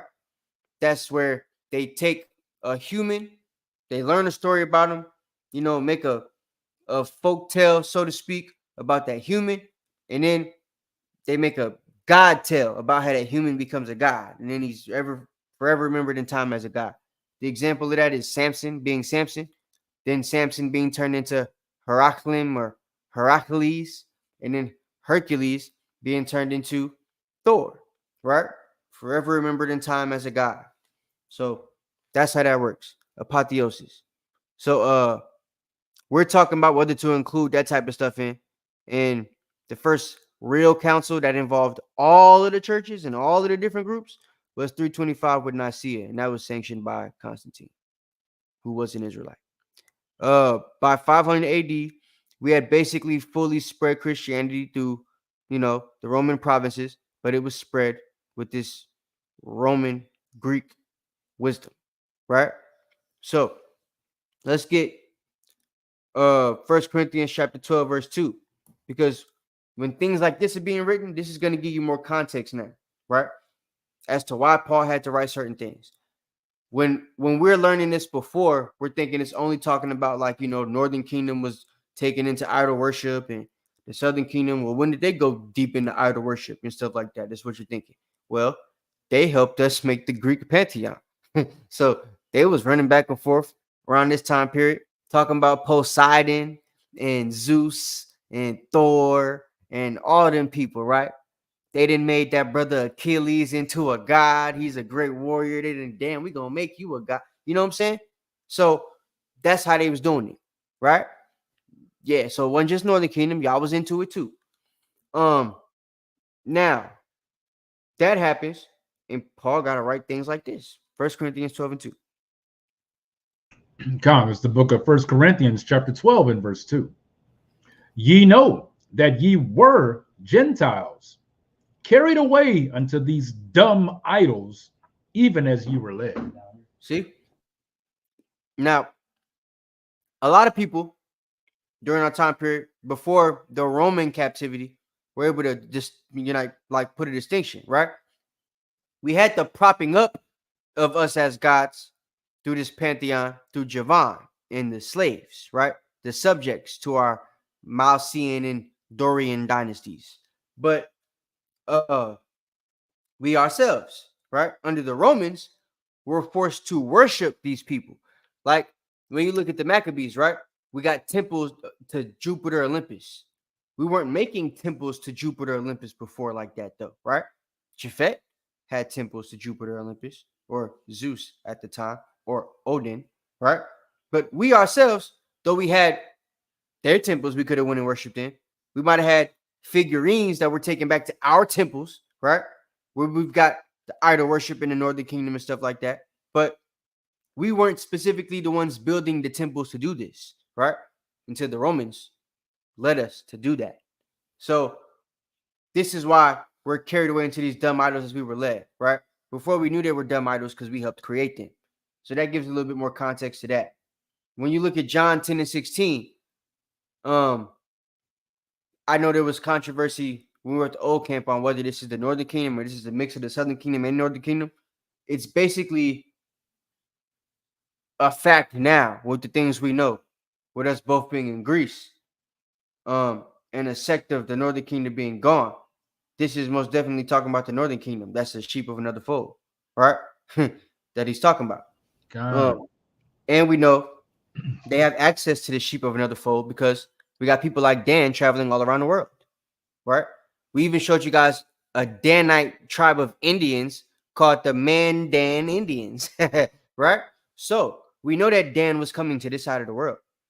There's historical evidence from the Israelite Josephus that tell us people were coming to this side of the world for Solomon to get certain things, right? In records that they were able to find back during Josephus' time. So we got proof that brothers and sisters was coming over here, right? All over the world. So they had access, which also would bring reason to why, you know, in the 1400s, brothers like Montezuma are able to tell Cortez things like Quetzalcoatl, right? Talk to them about cherubims and Hamashiach Yahushua, right? So those are things like, how the hell would y'all be able to remember that? And I remember nothing else. It's probably because they have brothers still coming back throughout different periods of time, still explaining these things to them, still bringing them stories so that they remember things orally, oral traditions, probably even some things for them to copy and write down, which is how they were able to make all these different stones at these different time periods with all these different Paleo Hebrew and stuff like that writing on it, right? So I don't know, just my theory. Makes sense though. So yeah, so that's John 10:16.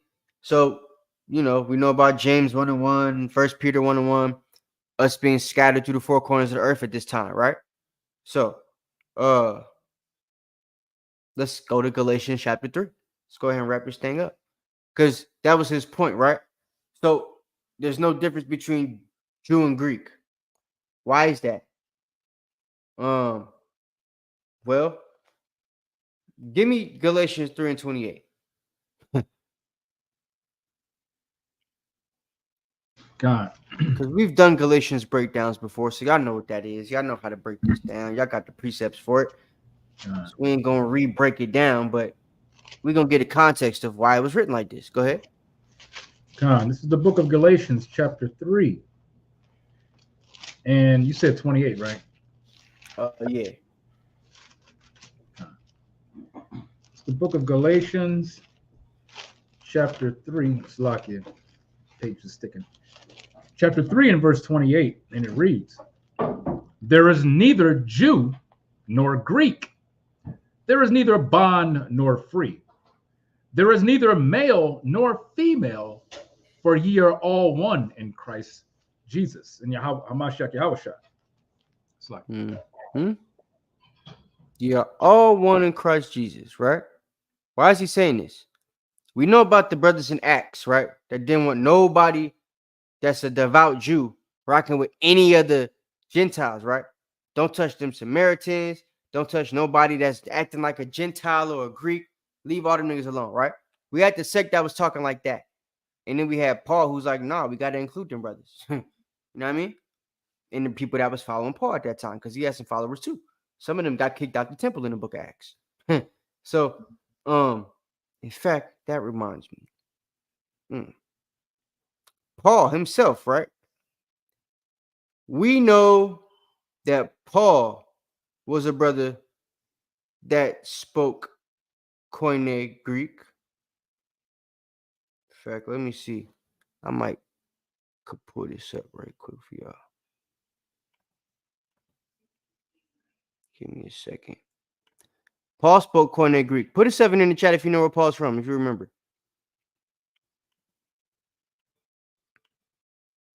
There it is. And if you remember, you could actually put the answer if you want.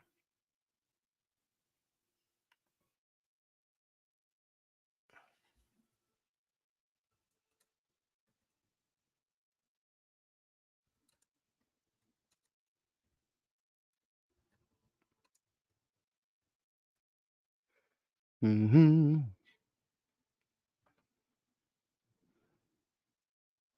Okay. Not the only one that know. All right, we'll bet.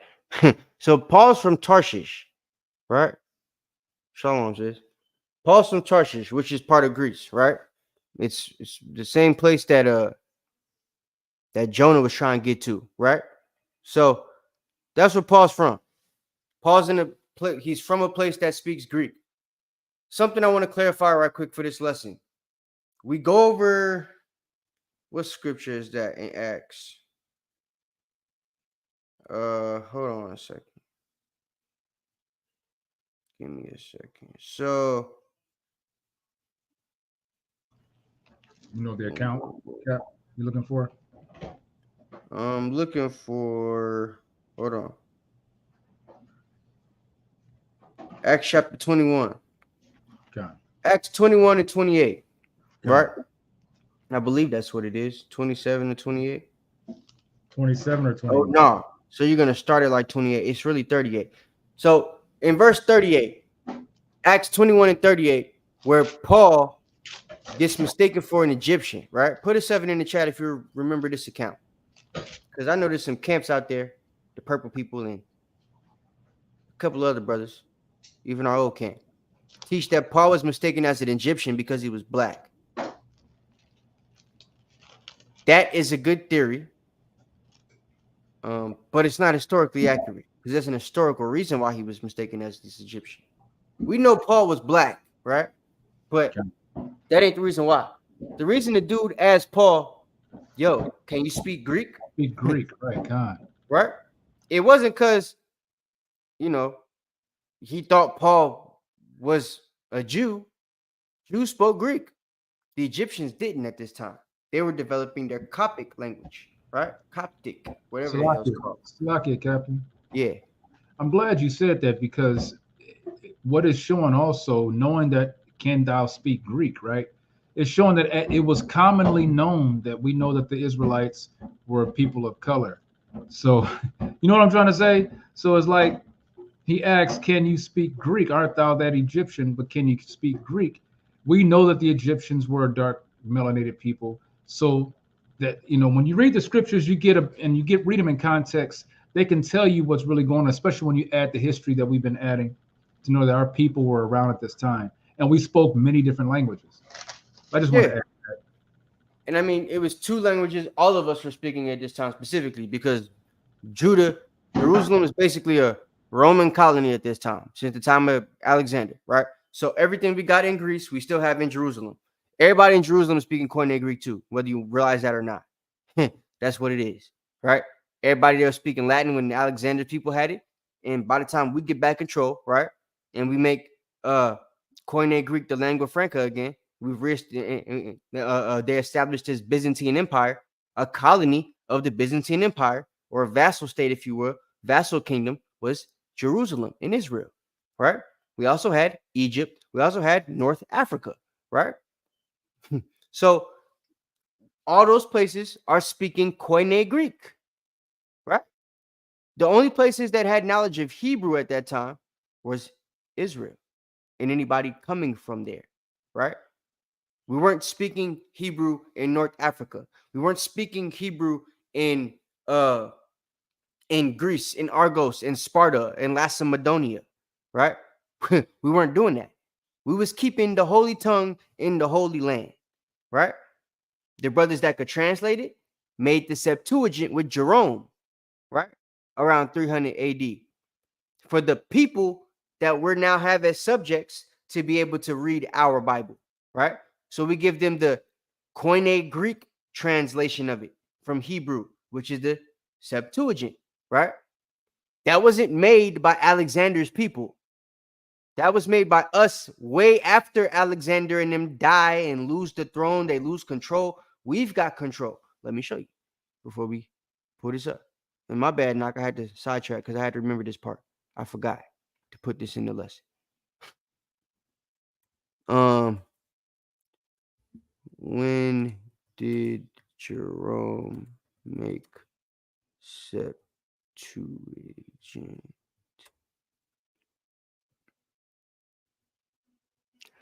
Jerome used the Septuagint to begin his translation of the Vulgate, right?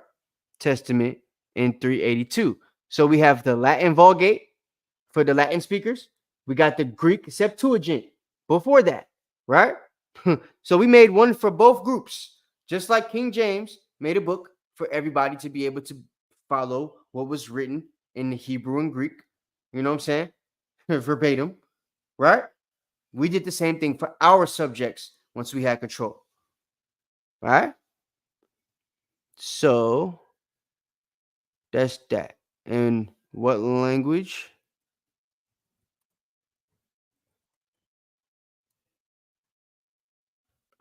Thank you, AI. Greek, right? But not just any Greek, Koine Greek, right?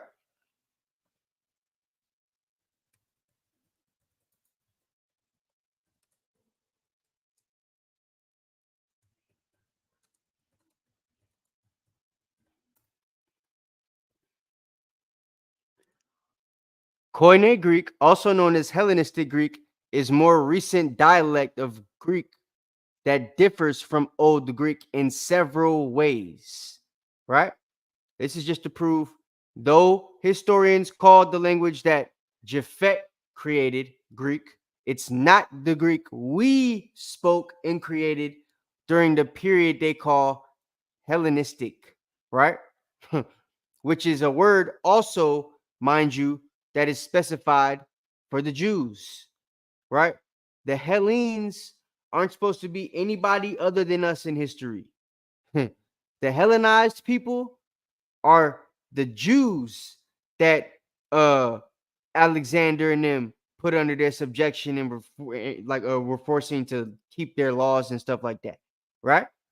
You don't ever talk about the Persians being Hellenized. You don't talk about, you just don't.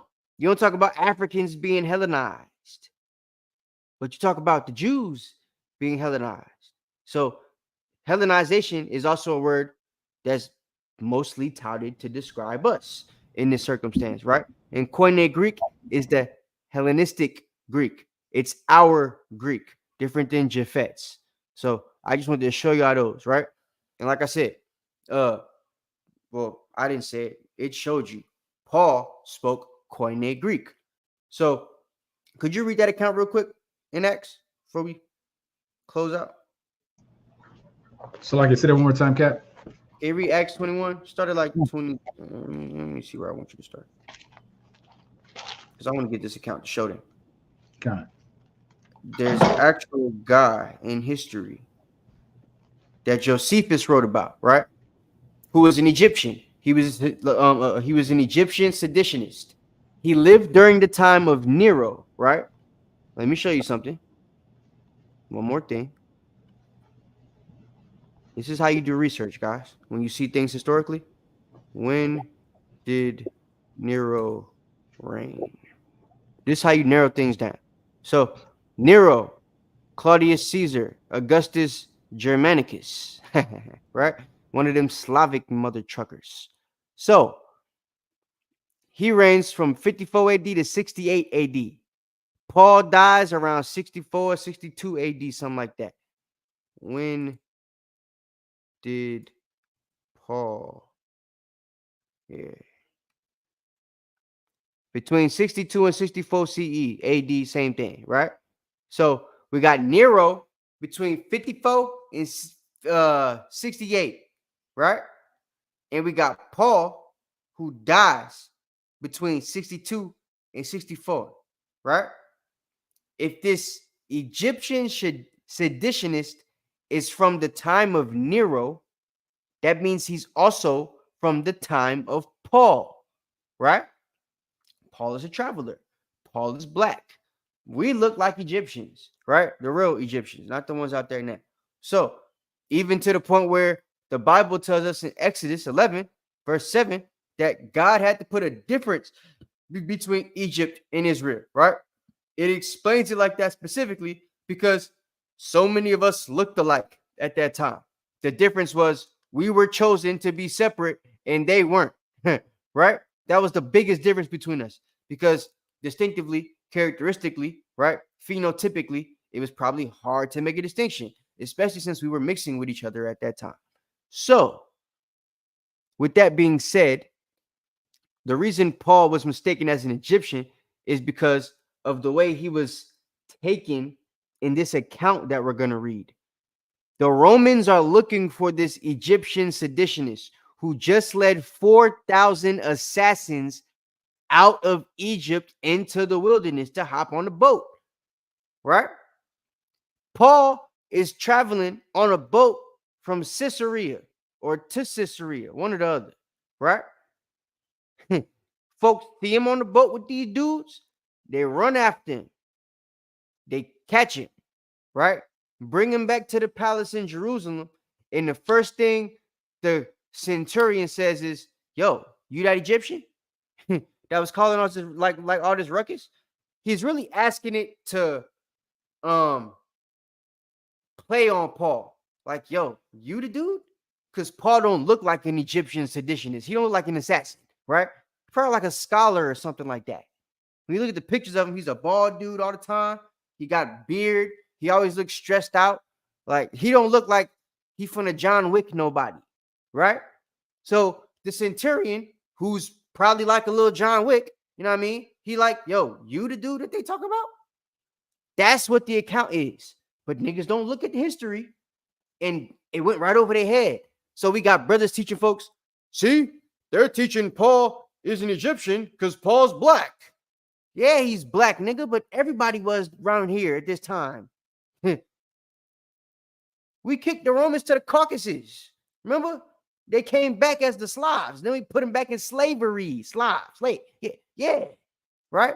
Maccabees said when they come down, they're going to rebuild. They started to rebuild from Italy, and then they put us in slavery. Right? So it's like, bruh, let's get the account. Let's get the account. You want Acts 20? 21 and my bad. I was supposed to tell you where to start. Acts 21 and verse. Yeah, we could start. Where's Caesarea? I bet. You want? Damn, you're gonna have to read. I'm sorry, not. Go ahead. Where's it at? You're gonna start verse like 18. I was gonna say 16 or 18. If you want to start at 16, that's fine. Yeah, 16. Do it. That's the book of Acts. What I was trying to say you two, right? Let's get it. You want 16 to 38, man. Unfortunately. Yeah, I'm gonna make you skip though. We gonna skip. This is the book of Acts chapter 21. The book of Acts chapter 21 and verse 16. There went with us also certain of the disciples of Caesarea, and brought with them one Manason of Cyprus, an old disciple, with whom we should lodge. And when we were come to Jerusalem, the brethren received us gladly. And the day following, Paul went in with us unto James, and all the elders were present. And when he had saluted them, he declared particularly what things God had wrought among the Gentiles by his ministry. And when they heard it, they glorified the Lord, and said unto him, Thou seest, brother, how many thousands of Jews that are which believe, and they are all zealous of the law.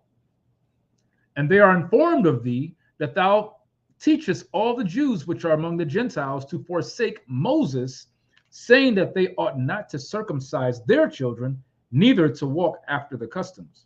So people know Paul, right? When he pulled up at the temple, the Israelites know who he is, right? Do this look like John Wick to you? Huh? All right, so go ahead. John, verse 22. What is it therefore? The multitude must needs come together, for they will hear that thou art come. Do therefore this that we say to thee. We have 4 men, which have a vow on them.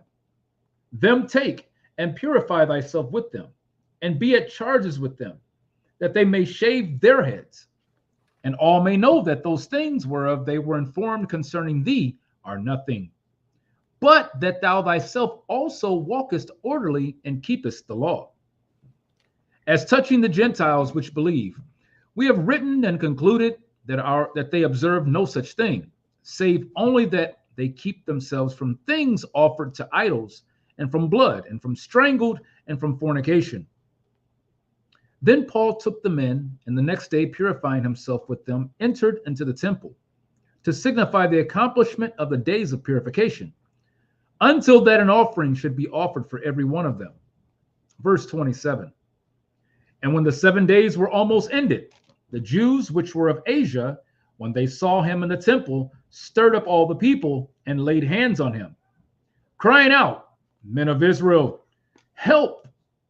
This is the man that teacheth all men everywhere against the people and the law in this place, and further brought Greeks also into the temple, and hath polluted this holy place. Stop.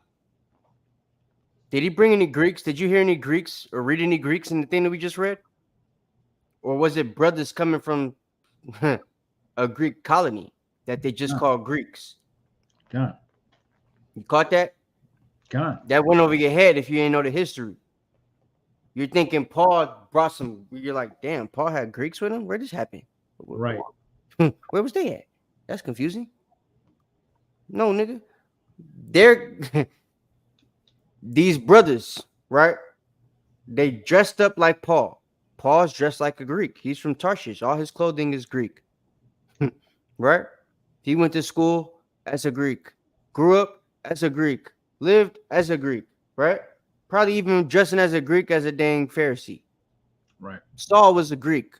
Paul was a Greek, right? So he pull up with them dudes. They dress like Greeks. They dress like they're from Caesarea, right? Like they from Argos. They got Athenian clothing on. So these dudes are like, yo, you done pulled up with Greeks to like pollute the temple. What's this? Right? You ain't got no fringes on. Right? One of them brothers. it's literally that type of situation. And it caused an uproar. So now watch what's going to happen from this point. Go ahead. This is Acts 21 and verse 29. For they had seen before with him in the city of Trophimus an Ephesian, whom they supposed that Paul had brought into the temple. So look, Ephesus is where? Show them that map. Yeah, probably should, right? Hold on.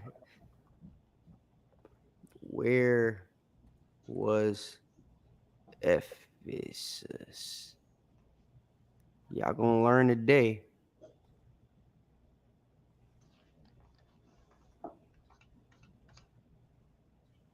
Boom, boom, boom, boom, boom, boom, boom, boom, boom. All right, let's just pull this paper out right here. I told you guys where the Greek colonies are, right? Everything from, the Isles of the Gentiles to Jerusalem, right? To Israel is Greek, plus North Africa and Egypt. So when I show you this, and you see where Ephesus is, right? Can y'all see that? God. Nice. Cap, hit that little small like camera thing to the left of the picture on the right. And then you can open it up in another. Yeah. Now you can open it up in another window. Like if you right click it and then open it up in another window, it'll just show just the map.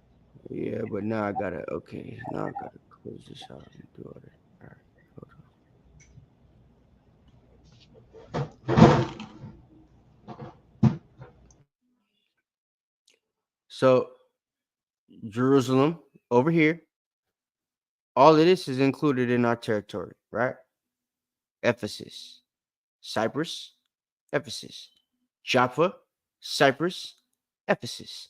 So if you from over here, you dressing like a Greek, right? You speaking Greek. All your restaurants is Mediterranean. You eating pita bread and hummus. You know what I'm saying? So and Greek salad. Yeah, all that. Olives. Right. Yeah. Pepperoncinis. All of that stuff, right? So they like, yo, who this dude with this damn? He still got olive on his beard and stuff, bro. He smell like damn pita bread and everything. You done got this dude in here polluting the temple. What's going on with this Paul guy? He dressed like one of them Greek dudes too. So go ahead. Con, this is the where I leave off at Salakia. 31, 29, 30. Yeah, verse 29. For they had seen Salakia, for they had seen before with him in the city Trophimus, an Ephesian, whom they supposed that Paul had brought into the temple. And all the city was moved, and the people ran together. And they took Paul and drew him out of the temple. And forthwith the doors were shut. And as they went about to kill him, tidings came unto the chief captain of the band that all Jerusalem was in an uproar. So look, chief captain, yo, Jerusalem, you know, they having a fight down there, bro. What you mean? Why? They talking about there's some Greeks out there, you know, they fighting this dude. We don't know who he is though. All right, go ahead. Come, verse 32. Who immediately took soldiers and centurions and ran down. Right. Take y'all behind down there and go see what's going on. Go ahead. Con, and ran down unto them. And when they saw the chief captain and the soldiers, they left beating of Paul. Now the people see they see them Romans pulling up. Oh, hey, yo, stop beating his ass. Yeah. Hey, what's up, Cap? Go ahead. Right. Verse 33. Then the chief captain came near and took him and commanded him to be bound with 2 chains and demanded who he was and what he had done. All right, now watch. Check this out. The people in Jerusalem beating this dude behind, right?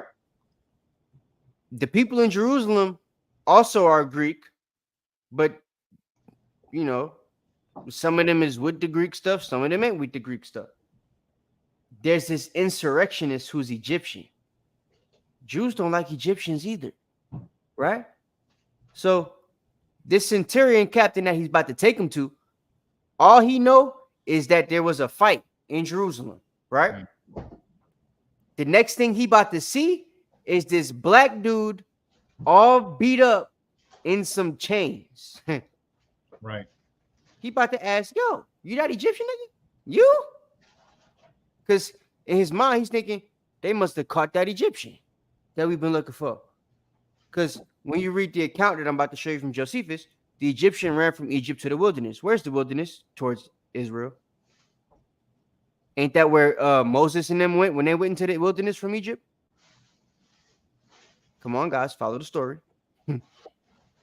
So if this Egyptian seditionist comes with, you know, brothers dressed in Greek attire, which they would have been coming from Egypt because Egypt was taken over by Ptolemy and the Greeks, right? They got a place called Alexandria as their capital, right? Right. So they thinking when they see these brothers dressed up in Greek attire, everybody that didn't hear Ptolemy was from Ephesus, they thinking Ptolemy is from Egypt, right? Go ahead. So now Paul's bound. Go ahead. He's going up to centurion. Con, this is verse Salakia. This is verse 34. Acts 21 and verse 34. And some cried one thing, some another, among the multitude. And when he could not know the certainty for the tumult, he commanded him to be carried into the castle. And when he came upon the stairs, so it was that he was borne of the soldiers for the violence of the people. For the multitude of the people followed after, crying, away with him. And as Paul was to be led into the castle. So look, he ain't even got to the centurion yet, the one that he's supposed to be talking to, the one that called for him, right? And the centurion hears people behind him talking about, yeah, away with him. Take that nigga away. That's really what they're saying. Off with his head.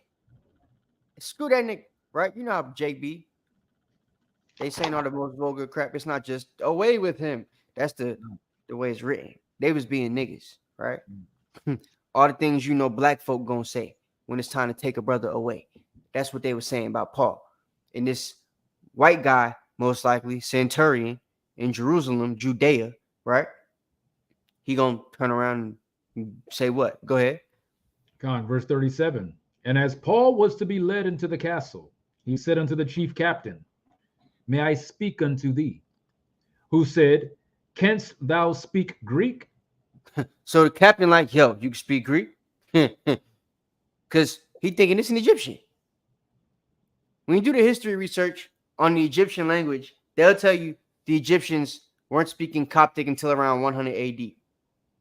So they got like 30, 40 years after Paul's died to start speaking that. But it wouldn't have become their main language if they just started speaking it, right, around that time.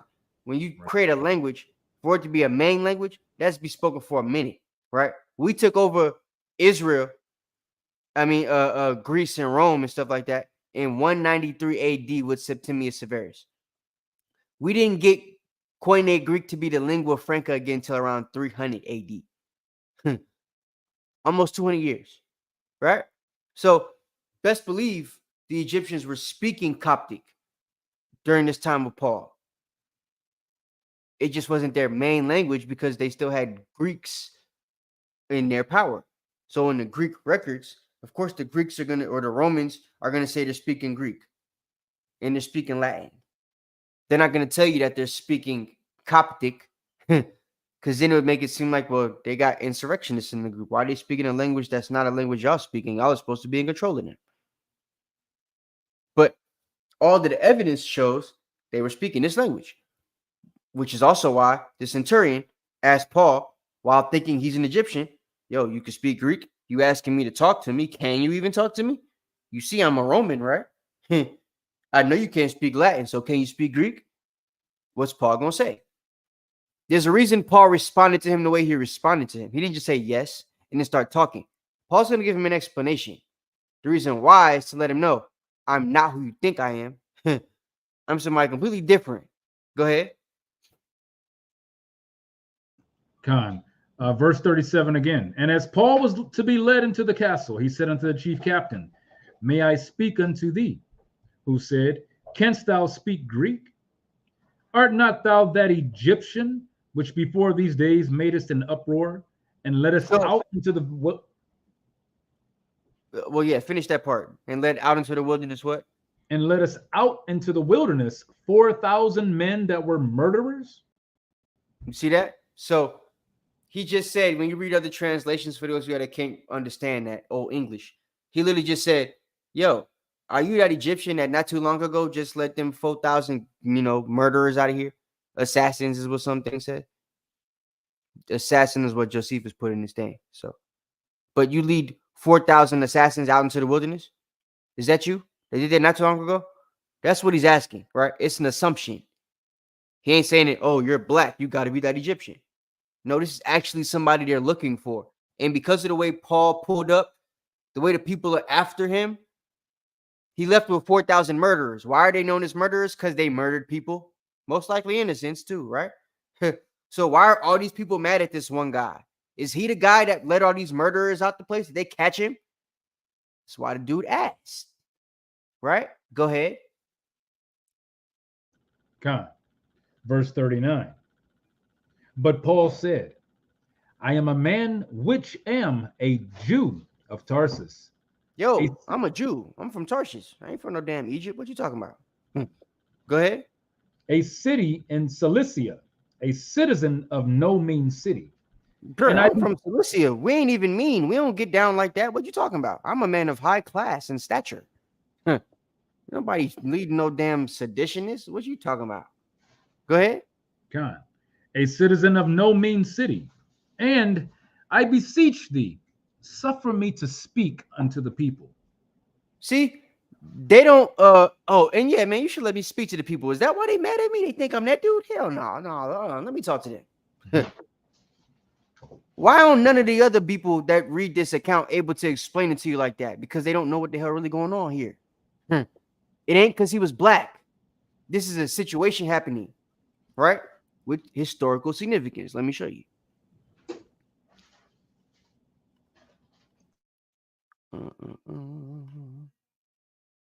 Here we go.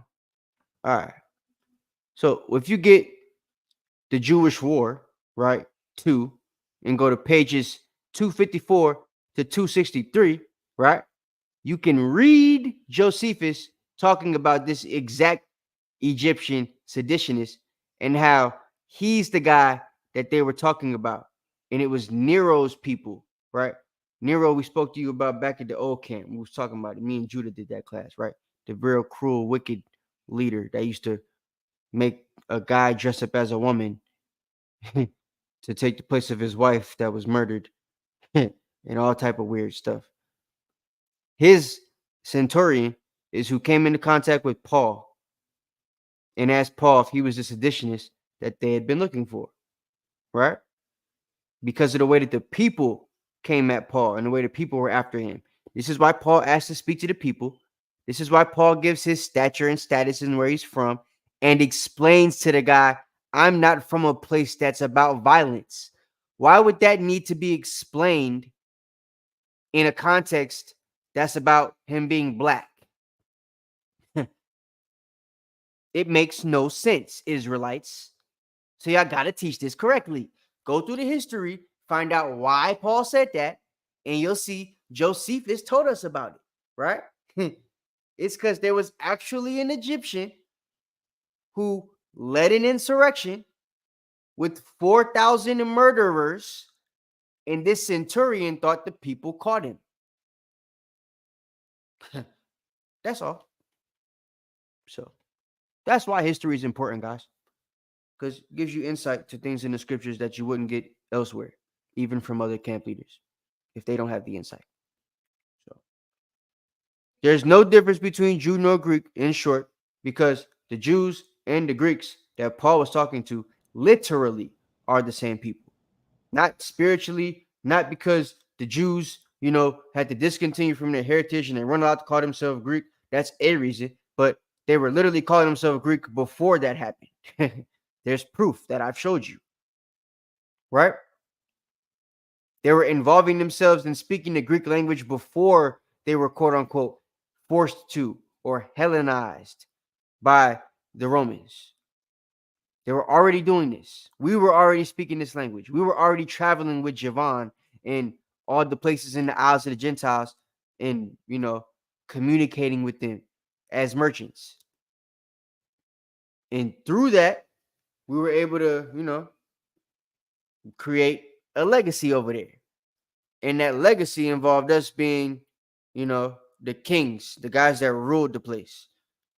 And once we lost the throne, they taught us a different language, which was Latin. Once we got the throne back, that language did not exist or did not continue to be used anymore by us in that area, right? Only places you see Latin begin to be used after that is the place Rome, Italy. That's it. After that, it's a wrap. It goes back to where it started. Italy, right? Veneti, the Slavs, right? The crackers, the devils the Bible speak of. So their devil tongue goes away. We still have stammering lips and another tongue that the Most High spoke to us in. Our ancestors got to read the Bible in Koine Greek through the Septuagint, right? Those same brothers that were translating the Septuagint had to learn Latin to teach the white people that couldn't speak Greek, because not all of them spoke Greek. Most of them only spoke Latin. And then from there we get Gaelic, and then we get English, German, so on and so forth. Well, German and English, French, all of that type of stuff, right? But we make all these different languages and translate the Bible in all these different languages. But majority of them were created by us, these languages, these other tongues that the Most High speaks to us in, right? So, yeah, there was no difference between Jew nor Greek because we were literally those people. That's why Paul said it like that. And he was trying to get the people known as the Jews to understand, though you're calling these brothers Greek, just because they pull up in the temple with Greek clothing on don't mean they're polluting the temple. They pulled up in the clothing that was sold to them in the place where they was at. They got to get new clothing now that they're here. Let them get some clothes. Let them sit down. Let them eat. Let them partake in the feast days, in the Sabbath, all that stuff that y'all doing. Don't treat them like an outsider. There's no respect of persons. He's having to reteach them these laws because brothers is thinking, yo, these dudes is Greek. It wasn't white people they was talking about. It was us. So that's the lesson. Hope y'all understood it. You got anything, not? No, cool. No, it was good. It was good, Cap. I mean, I wish our people would understand that what happened then happened again, right? Because we live in here in America.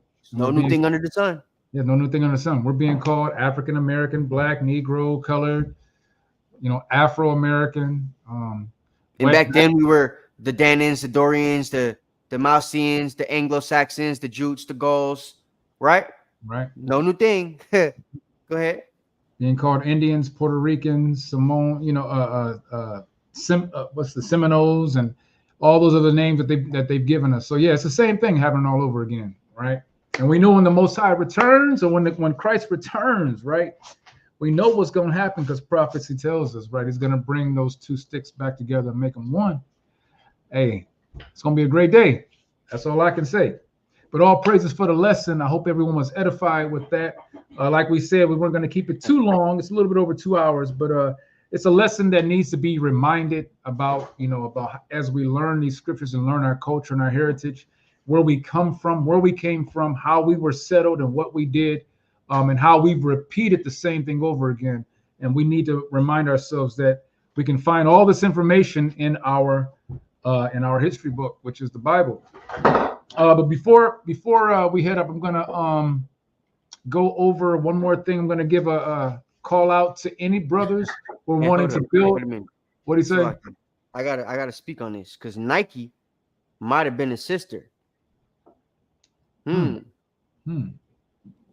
Adidas might have been Jake, because the Greek name for Nike was Nike, right? They made it Nike, right? So I know there's a camp that teach you, yeah, you shouldn't wear Nike. That's them Greeks. That's them crackers. But Most High might have most of us wearing it because it was our people that created it in the first place. Javon made it after us, and Esau made it white. Right. No new thing under the sun, y'all. That's all I gotta say. Just saying. Y'all gotta do the history before y'all just start saying stuff. Y'all got all these books and all this money to buy the books. Y'all don't read the books. I'm sorry. Go ahead.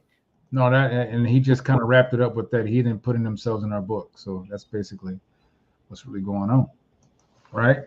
But any brother who wants to do the work, put your brick in with the Anointed House of Saints, you can do so by letting us know, sending us an email at anointedhos@gmail.com. That's anointedhos@gmail.com. In the subject line, put prospect phase.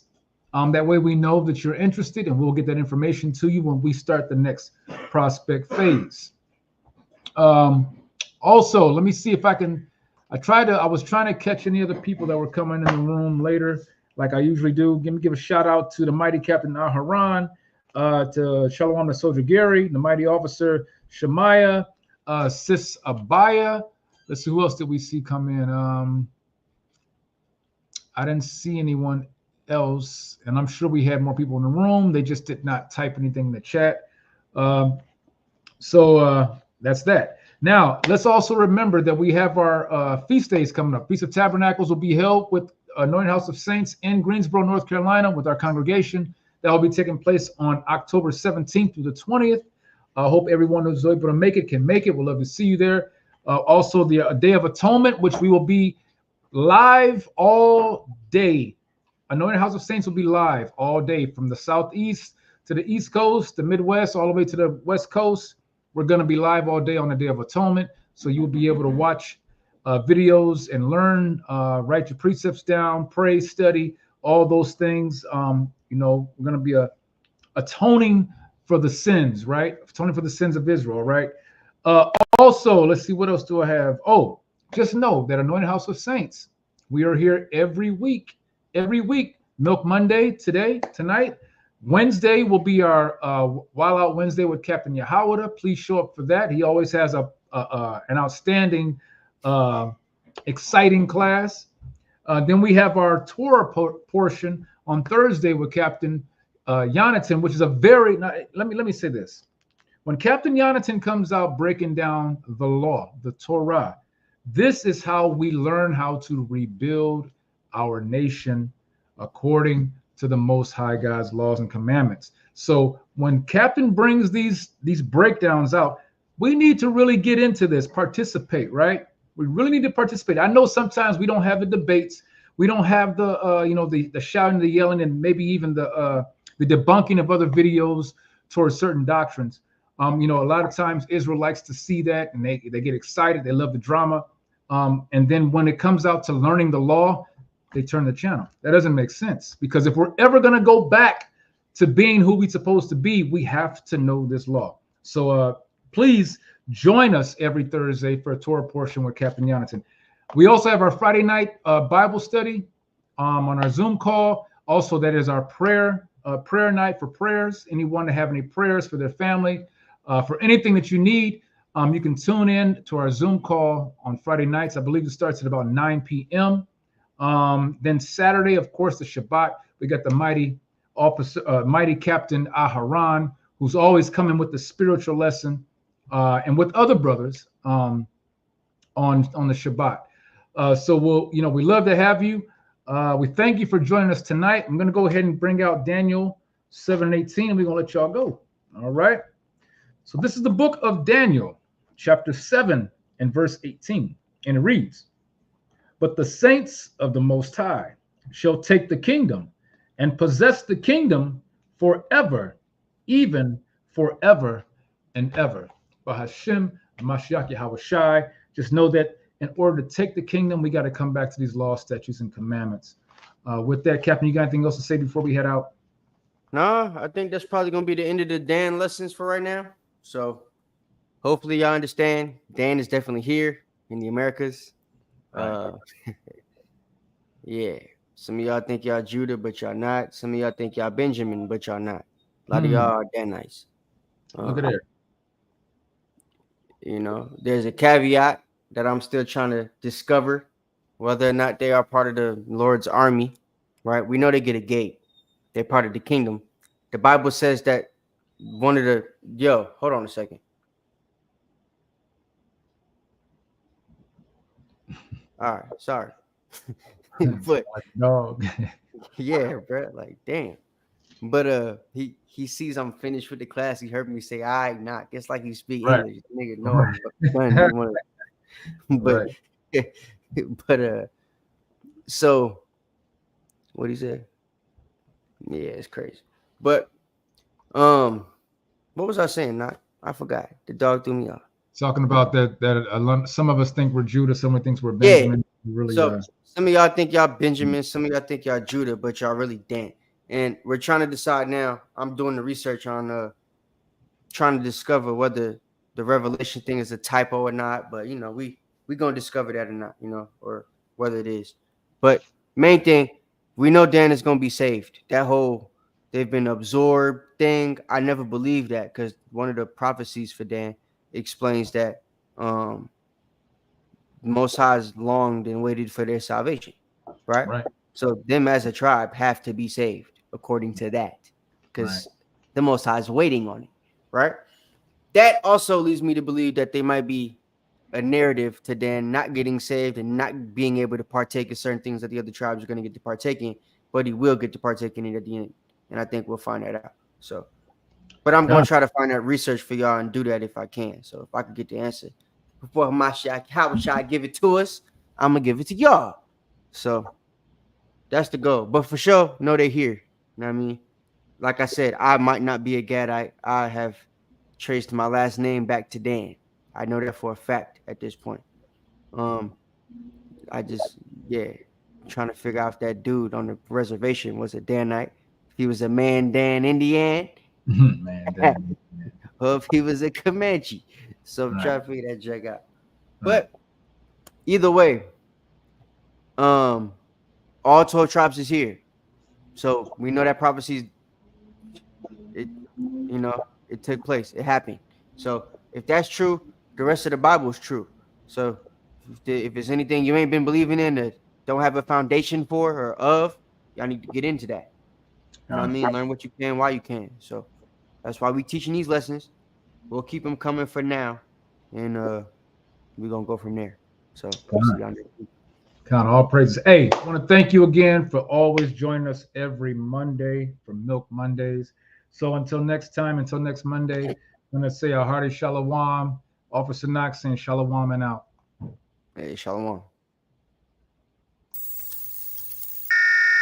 This is not a test.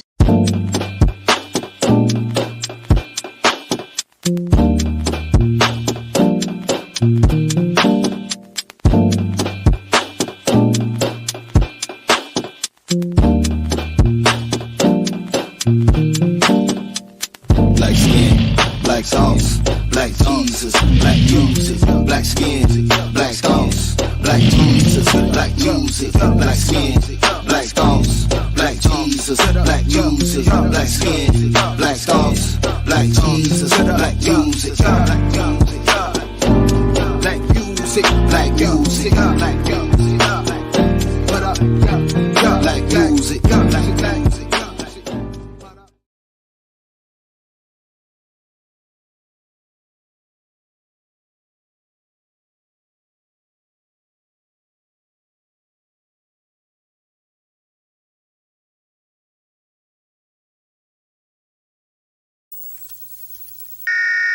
This is not a test.